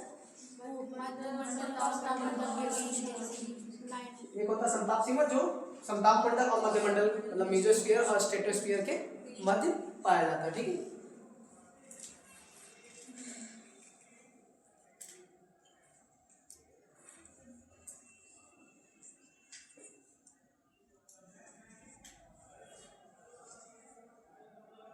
यहाँ पे मौसमी घटनाएं नहीं होती है, ठीक है, ठीक है। यहाँ पर मौसमी घटनाएं नहीं होती है, मौसमी घटनाएं किसमें होती है? क्षोभमंडल में होती है। यहाँ पे मौसमी घटनाएं नहीं होती। जो पवनों का संचरण होता है, चलना मतलब एक तरह से, वो 36 दिशा में होता है। किस दिशा में होता है? वहाँ पे हल्की गैसें हैं अपेक्षा की, क्योंकि भारी गैसें जो है नीचे पाई जाएंगी, वहाँ पे जो गैसें हैं वो हल्की हैं, तो वो उनका जो संचरण होता है वो किस दिशा में होता है? 36 दिशा में। 36 मतलब हॉरिजॉन्टल, ठीक है, सामने ऐसे। अगर 36 दिशा में है तो वायुयान किस दिशा में उड़ती है? 36 उड़ती है, तो उनके लिए वो दिक्कत नहीं होगी, ठीक है। क्योंकि अगर यहाँ पे विचरण अधिक होता है क्षोभमंडल में, अलग अलग दिशाओं में होती है, तो वायुमंडल के लिए क्या होगा? डिस्टर्बेंस ज़्यादा होगा। अगर हवा चलती है तो आप देखते हैं हवाई जहाज या एरोप्लेन जो भी होते हैं उनको उड़ने में प्रॉब्लम होती है। अगला एक ना मध्य मंडल। कौन सा मंडल है? मेसोस्फीयर मतलब मध्य मंडल। मध्य मंडल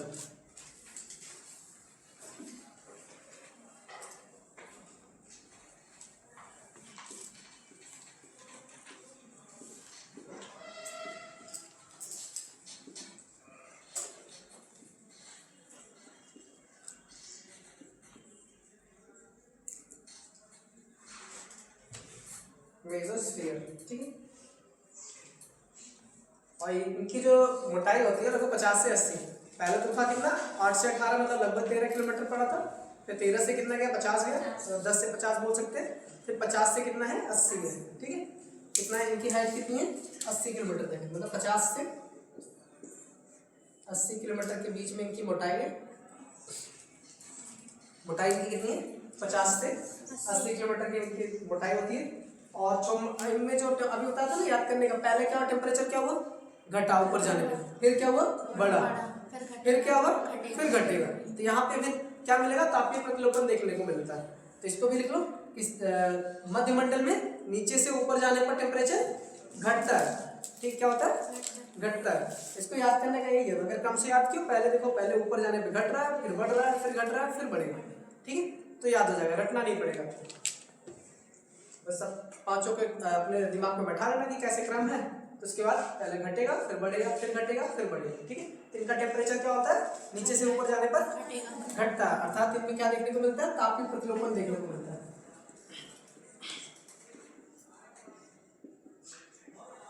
इनमें क्या होता है तापीय प्रतिलोपन देखने को मिलता है, किसके समान क्षोभ मंडल के समान इनमें तापीय प्रतिलोपन देखने को मिलता है, ठीक है। ताप में कमी देखने को मिलती है, ठीक है। इनमें क्या होता है टेम्परेचर घटता जाता है।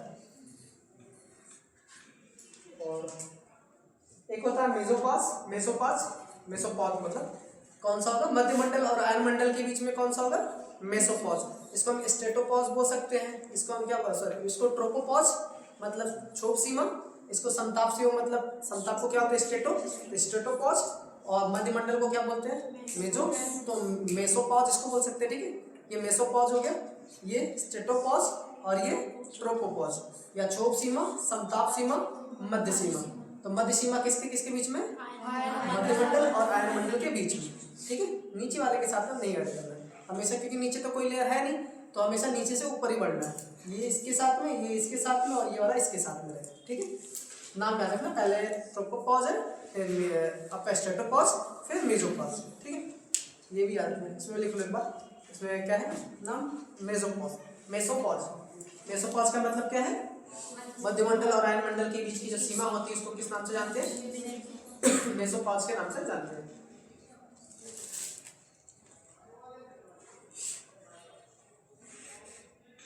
और इनमें भी क्या हो तापीय प्रतिलोपन देखने को मिलता है, अर्थात टेम्परेचर ऊपर जाने पे घटता है या बढ़ता है घटता है। ये सबसे इंपॉर्टेंट है, यही क्वेश्चन पूछेगा ज्यादा अगर स्टेटमेंट में आए।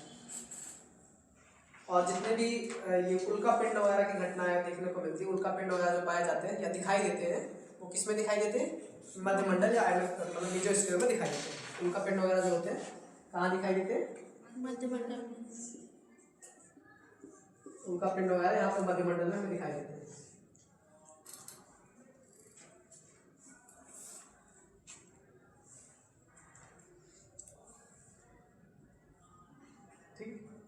इनमें क्या हुआ टेम्परेचर घट रहा है। अगला है आयन मंडल, कौन सा मंडल है आयन मंडल।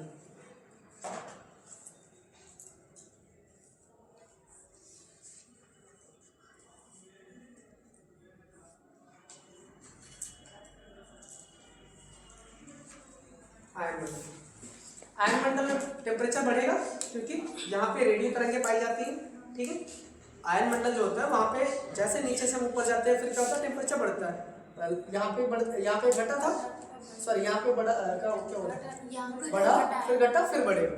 यहाँ पे जो आयन मंडल होता है यहाँ पे टेम्परेचर क्या होता है नीचे से ऊपर जाने पर बढ़ता है, क्योंकि यहाँ पे रेडियो तरंगें पाई जाती है। कौन सी तरंगें पाई जाती है रेडियो तरंगें पाई जाती हैं, इसलिए आयन मंडल में तापीय प्रतिलोपन देखने को नहीं मिलता है। इसमें क्या मिलता है समताप मंडल के समान तापमान में वृद्धि दिखाई देती है। किसके समान तापमान मंडल समताप मंडल के समान क्या होता है समताप मंडल के समान इसमें तापमान में वृद्धि दिखाई देती है। कारण इसमें क्या रेडियो तरंगें उपस्थित होने के कारण, रेडियो तरंगों की उपस्थिति के कारण आयन मंडल में तापमान में वृद्धि देखने को मिलती है। समताप इसमें रेडियो तरंगें पाई जाती है, जो भी संचार की व्यवस्थाएं हैं बाद में जो भी सैटेलाइट्स वगैरह होते हैं संचार की सुविधाएं हैं वो कहाँ पे संचालित होती हैं आयन मंडल में की जाती है, क्योंकि वहाँ से ही हमारा रेडिएशन मैच करता है। जो भी फ्रिक्वेंसी होती है वो कहाँ से मतलब मिलाई जाती है आयन मंडल से ही होता है। कौन से मंडल से होता है आयन मंडल से होता है। इसमें लिखना थोड़ा सा, ये लगभग कितने होते हैं 80 से 640, कहीं कहीं पे 700 भी लिखा रहता है। इनकी मोटाई जो होती है आयन मंडल की,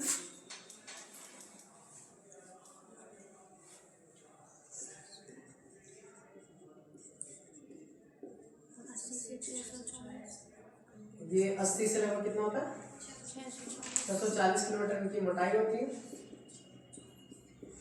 यहाँ पे रेडियो तरंगे पाई जाती हैं।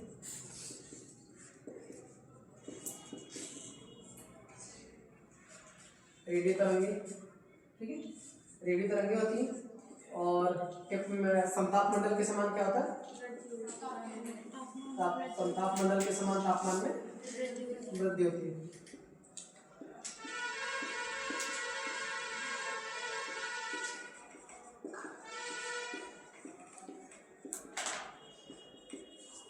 समताप मंडल के समान इसमें तापमान में वृद्धि दिखाई देती है। जो अरोरा बोरियोलिस और अरोरा ऑस्ट्रेलिस की घटनाएं होती हैं वो भी इसमें ही घटित होती हैं। अरोरा बोरियोलिस और अरोरा ऑस्ट्रेलिस की घटनाएं घटित होती हैं।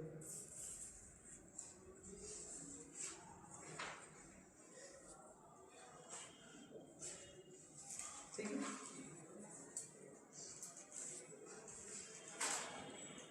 संचार व्यवस्था भी इसी में है। ठीक है, कौन सा संचार व्यवस्था। और ये जो अरोरा बोरियोलिस है ये आपके आयन मंडल के ऊपरी भाग में होती है, अर्थात आयन मंडल और बहिर्मंडल के क्षेत्र में ही होती है। ठीक है, आयन मंडल के लास्ट एकदम ऊपर, अर्थात वो किस में चला जाएगा आपका बहिर्मंडल भी बोल सकते हैं, क्योंकि रेंज इनका कहीं कहीं पे अलग अलग लिखा हुआ। ठीक है, तो हम इसको बहिर्मंडल में ही बोल सकते हैं कि अरोरा बोरियोलिस और अरोरा ऑस्ट्रेलिस। ये क्या होती है, ये सौर तूफानें होती हैं, सौर ज्वाला जो ध्रुवों पर चमकती हुई दिखाई देती है। अगर उत्तरी ध्रुव पे है तो इनको क्या बोलते हैं अरोरा बोरियोलिस, और दक्षिणी ध्रुव पे है तो क्या बोलते हैं अरोरा ऑस्ट्रेलिस। ऑस्ट्रेलिस दक्षिण में है तो अरोरा ऑस्ट्रेलिस किधर होगा, दक्षिणी ध्रुव पे होगा, जबकि उत्तरी ध्रुव पे कौन सा होता है अरोरा बोरियोलिस। ये सौर ज्वाला या सौर तूफानों के कारण उत्पन्न होने वाली एक तरह से चमक होती है। ठीक है, क्या ये सौर तूफान या सौर ज्वाला से उत्पन्न होने वाली चमक होती है ना। और जहाँ से भी ये सौर ज्वाला या सौर तूफान सूर्य के भाग से निकलती हैं उस स्थान पे ब्लैक स्पॉट पड़ जाता है। ठीक है, इसीलिए उसको हम क्या बोलते हैं सौर कलंक या सोलर स्पॉट के नाम से भी जानते हैं। ठीक है, इनको जो है कई परतों में बांटा गया है। डी, इनके कई परतें होते हैं, जैसे डी है E F G, D E F G.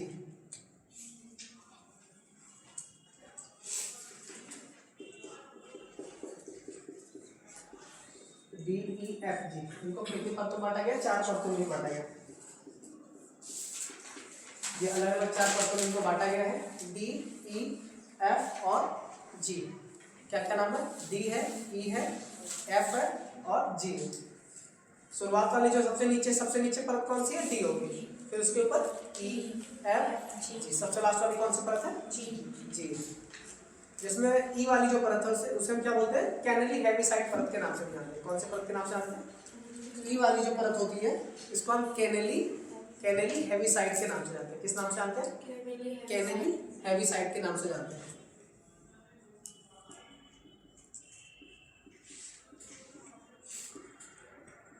इनको कैनेली हेविसाइड के नाम से जाना जाता है। इनकी सांद्रता के आधार पे इनको बांटा गया है, ऊंचाई के आधार पे। ठीक है, रेडियो तरंगों की जैसी मतलब सांद्रता होगी वहाँ पे उनकी उपस्थिति किस आधार पे है इनको बांटा गया। जो रेडियो तरंगे होती है क्या होती है, विद्युत चुंबकीय तरंगे होती है। कैसी तरंगे होती है, इलेक्ट्रोमैग्नेटिक वेव्स होती है, जिसमें कई सारे, जिसमें आपका गामा भी आता है, सर एक्सरे आती है, रेडियो तरंगे होती हैं, यूवी रेज होती है, और इंफ्रारेड है, विजिबल है, और माइक्रोवेव्स होते हैं। ठीक है, रेडियो तरंगे भी आती है। रेडियो तरंगों की जो तरंगदैर्घ्य होती है वो सबसे ज़्यादा होती है। किस तरंगों की तरंगदैर्घ्य सबसे अधिक होती है, रेडियो तरंगों की जो तरंगदैर्घ्य होती है वो सबसे अधिक होती है, मतलब सर्वाधिक होती है, और सबसे कम गामा किरणों की होती है। किसकी होती है, गामा की तरंगदैर्घ्य जो होती है सबसे कम। जिस चीज़ की तरंगदैर्घ्य सबसे अधिक होती है उसका आवृत्ति क्या होती है, सबसे कम होगी, एक दूसरे के अपोजिट होते हैं। तो रेडियो तरंगों की आवृत्ति तरंगदैर्घ्य जो होता है सबसे अधिक है, इसलिए उनकी आवृत्ति क्या होती है, सबसे कम होती है। ठीक है, इसको भी ध्यान दें।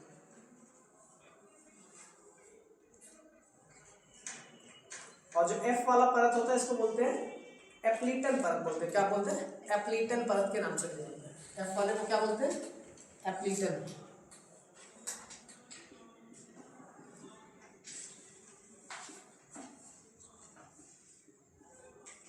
इसको एप्लीटन परत के नाम से भी जाना जाता है।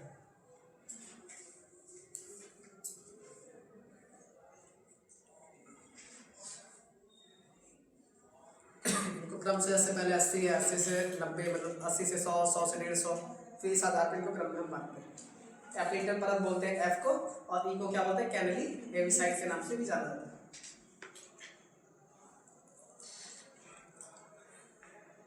रेडियो तरंगों की जो आवृत्ति होती है उस आधार पर इनको बांटा गया। किस आधार पर बांटा जाता है, रेडियो तरंगों की आवृत्ति अर्थात फ्रीक्वेंसी के आधार पर, तरंग दैर्घ्य के आधार पर इनको क्रम में बांटा गया है। ई एफ जी, ठीक, डी ई एफ जी, क्या नाम, D E F G, Connelly Heaviside और एप्लीटन, ठीक है। तीन परत, दो परतें हैं जिनका नाम भी दिया गया है। ई को हम कैनली हेविसाइड और एफ को क्या बोलते हैं, एप्लीटन परत बोलते हैं। आवृत्ति के आधार पर इनको बांटा जाता है अलग अलग परतों में। ऊंचाई जैसे पहले कितनी है, 80 से लगभग 99 है, 99 से 150 जाता है, ठीक है। इसी क्रम में आगे बढ़ते हैं, 680 किलोमीटर तक हम बांटते हैं। कहीं कहीं पे 680 से ज़्यादा भी है, मतलब 700 तक दिया है, ठीक है, 750 तक है। और वही कुछ ऐसी थी इनके लिए कि कहीं कहीं पे इनको कितना बताया गया, 640 के बताया गया कि 640 किलोमीटर के बीच में इनकी मोटाई होती है। अगला है बहिर्मंडल। कौन सा मंडल है, बहिर्मंडल।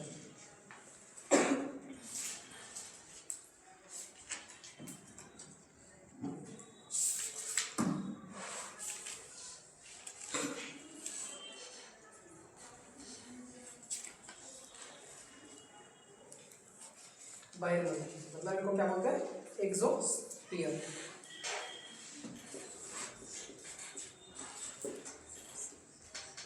बहिर्मंडल, एक्सोस्फीयर। बहिर्मंडल में क्या होता है कि ये यहाँ पे जो वायु की सघनता होती है अथवा वायु का घनत्व होता है बहुत कम होता है। सबसे कम जो होता है वायु यहाँ पे पाया जाता है, ठीक है। वायु की सघनता जो है सबसे कम बहिर्मंडल में पाई जाती है। और वायुमंडल की सबसे बाहरी परत भी यही होती है। वायुमंडल की सबसे बाहरी परत कौन सी होती है, यही होती है। और 680 किलोमीटर के बाद जितनी भी है उसको हम क्या बोलते हैं, बहिर्मंडल के नाम से जाते हैं। और यहाँ पे टेम्परेचर क्या होगा, पहले क्या हुआ था, यहाँ पे बढ़ रहा था, फिर यहाँ पे टेम्परेचर ऊपर जाने पे क्या होता है, कम होने लगता है। निहारिका जैसी जो घटनाएं होती हैं, नेबुला हाइपोथेसिस वगैरह पढ़े, पृथ्वी की उत्पत्ति से संबंधित जो नेबुला हाइपोथेसिस है, ठीक है। निहारिका क्या है, एक तरह से जो छोटे छोटे खंड चट्टानें होती हैं, पदार्थ होते हैं, उनका एक गैसीय गोला होता है बादल के आकार का। उनको क्या बोलते हैं, गैसीय गोले को क्या बोलते हैं, जो बादल के आकार के होते हैं उनको हम निहारिका के नाम से जानते हैं। इनको आयतन मंडल भी बोलते हैं, क्या बोलते हैं, आयतन मंडल के नाम से भी जाना जाता है। और ये आयन मंडल की ऊपरी परत होती है। आयन मंडल के क्या है, ये ऊपर पाई जाती हैं। इनकी मोटाई लगभग 680 मीटर के बाद होती है, मतलब 680 मीटर से अधिक होती है। टेम्परेचर ऊपर जाने पे क्या होता है, कम होता है। वायु की सघनता यहाँ पर कम होने की वजह से इनका घनत्व, मतलब वायु की सघनता यहाँ पे बहुत कम, सबसे कम होती है। वायु यहाँ पर क्या होता है, सबसे कम। एयर जो है, एयर की डेंसिटी अर्थात उनकी सघनता जो है वो सबसे कम होती है।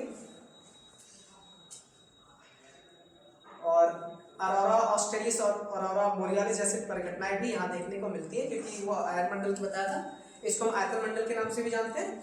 और जो आपका आयन मंडल है उसके सबसे ऊपरी परत में होती है वो, अर्थात वो दोनों के एक तरह से बीच में है। जैसे आयन मंडल यहाँ पे है और आपका समताप मंडल है, इनका जो रेंज है वो 680 बताया गया, कहीं कहीं पे 750 भी दिया गया।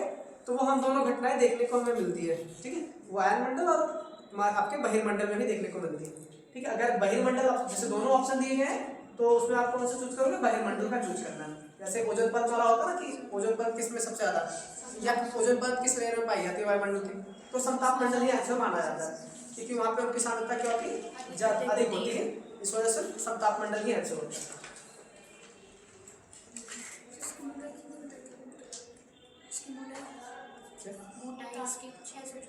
680 के बाद, ठीक है, लगभग 1000 किलोमीटर तक हम बोल सकते हैं, जिसके बाद से आपका अंतरिक्ष स्टार्ट हो जाता है, स्पेस, ठीक है। 680 के ऊपर जितनी भी है आपको किसे पढ़ा जाता है, ये आपका एक्सोस्फीयर अर्थात बहिर्मंडल। इसको आयतन मंडल के नाम से भी जाना जाता है। किस नाम से जानते हैं, आयतन मंडल के नाम से भी जाना जाता है। इसको हम आयतन मंडल भी बोलते हैं।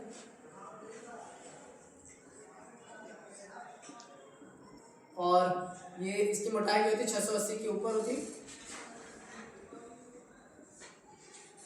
ठीक है। यहाँ पे अरोरा ऑस्ट्रेलिस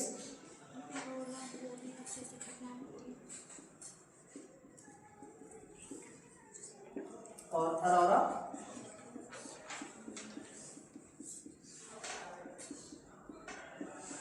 बोरियालिस जैसी घटनाएं होती हैं। ये अरोरा ऑस्ट्रेलिस और बोरियालिस जो घटनाएं होती है सूर्य से निकलने वाली सौर तूफानें होती हैं। क्या होती है?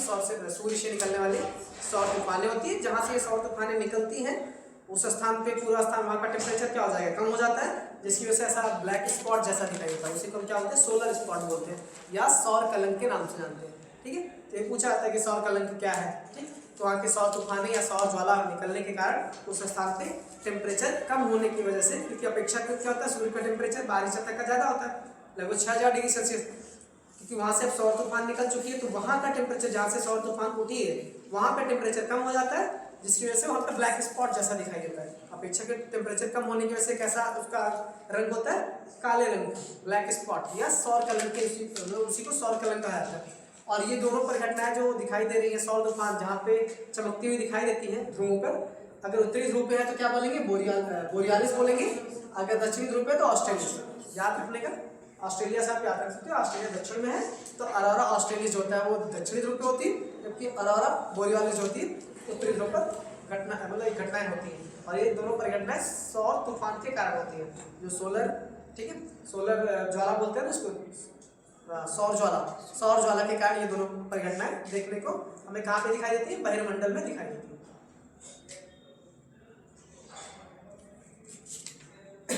बहिर्मंडल के बाद क्या स्टार्ट होता है?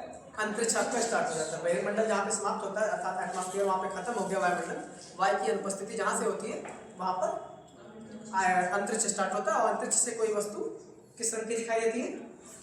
काले रंग की दिखाई देती है। कारण क्या है? कि वहाँ पर वायुमंडल नहीं पाया जाता है, क्योंकि वहाँ पर वायुमंडल की अनुपस्थिति के कारण उसका रंग कैसा होता है? काले रंग का होता है। ठीक है,